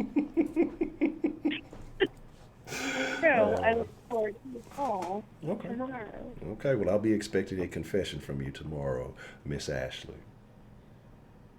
I hope so. All right. Well, appreciate you calling and talking to us this evening. All right, thanks for taking the call. Or actually, you called me. Yes, I did. I did call you. Yeah. So thank you for taking my call. That's how that works. Yeah. All right. All right, bye. All right, bye. All right, you good people. I appreciate y'all, but I've been on for quite some time this evening. I'm going to get ready to wind it down. I gotta work my way back into these dens. You know what I'm saying? I gotta get my. Yeah, I'm on some shithead shit. Yeah, I'm very upset. That looks like that shit looked like Scotty after he had like some wet food. You know, that's why I only get dry food. The dry food Scotty shits are the greatest. They're compact and quick. Them wet food Scotty shits, this motherfucker be want to walk extra long. The motherfucker be in sections and shit. You gotta do some extra shit. I'm like, I can't deal with that. Them hells have extra funk to them. Oh, that's the worst. But like I say, man, I appreciate y'all. Shout out to everybody. Man, I thank y'all. I fucks with y'all. Even with all the terrible, terrible masks. Again, if you're a H-Town fan, make sure you in the sauce tomorrow. We will be on it. I don't think we have. Where is Shelley Long? Where is Shelley Long? Because Shelley Long, she probably abandoned us. But she used to talk all that Panther shit, right? She used to talk all that Panther shit. And she didn't disappear. It's Panther season. And I'll deal with the Falcons fans, next week. But Shelley Long used to talk all that Panther shit. Cam Newton got hurt and she disappeared. So, wherever you are, Miss Shelley, I'm thinking about you. And the snapping turtle. But it's all good. But hey, with that being said, I appreciate each and every one of y'all. Y'all be cool like y'all be cool. And until tomorrow evening, I appreciate y'all. Shout out to the Den folk. Adios.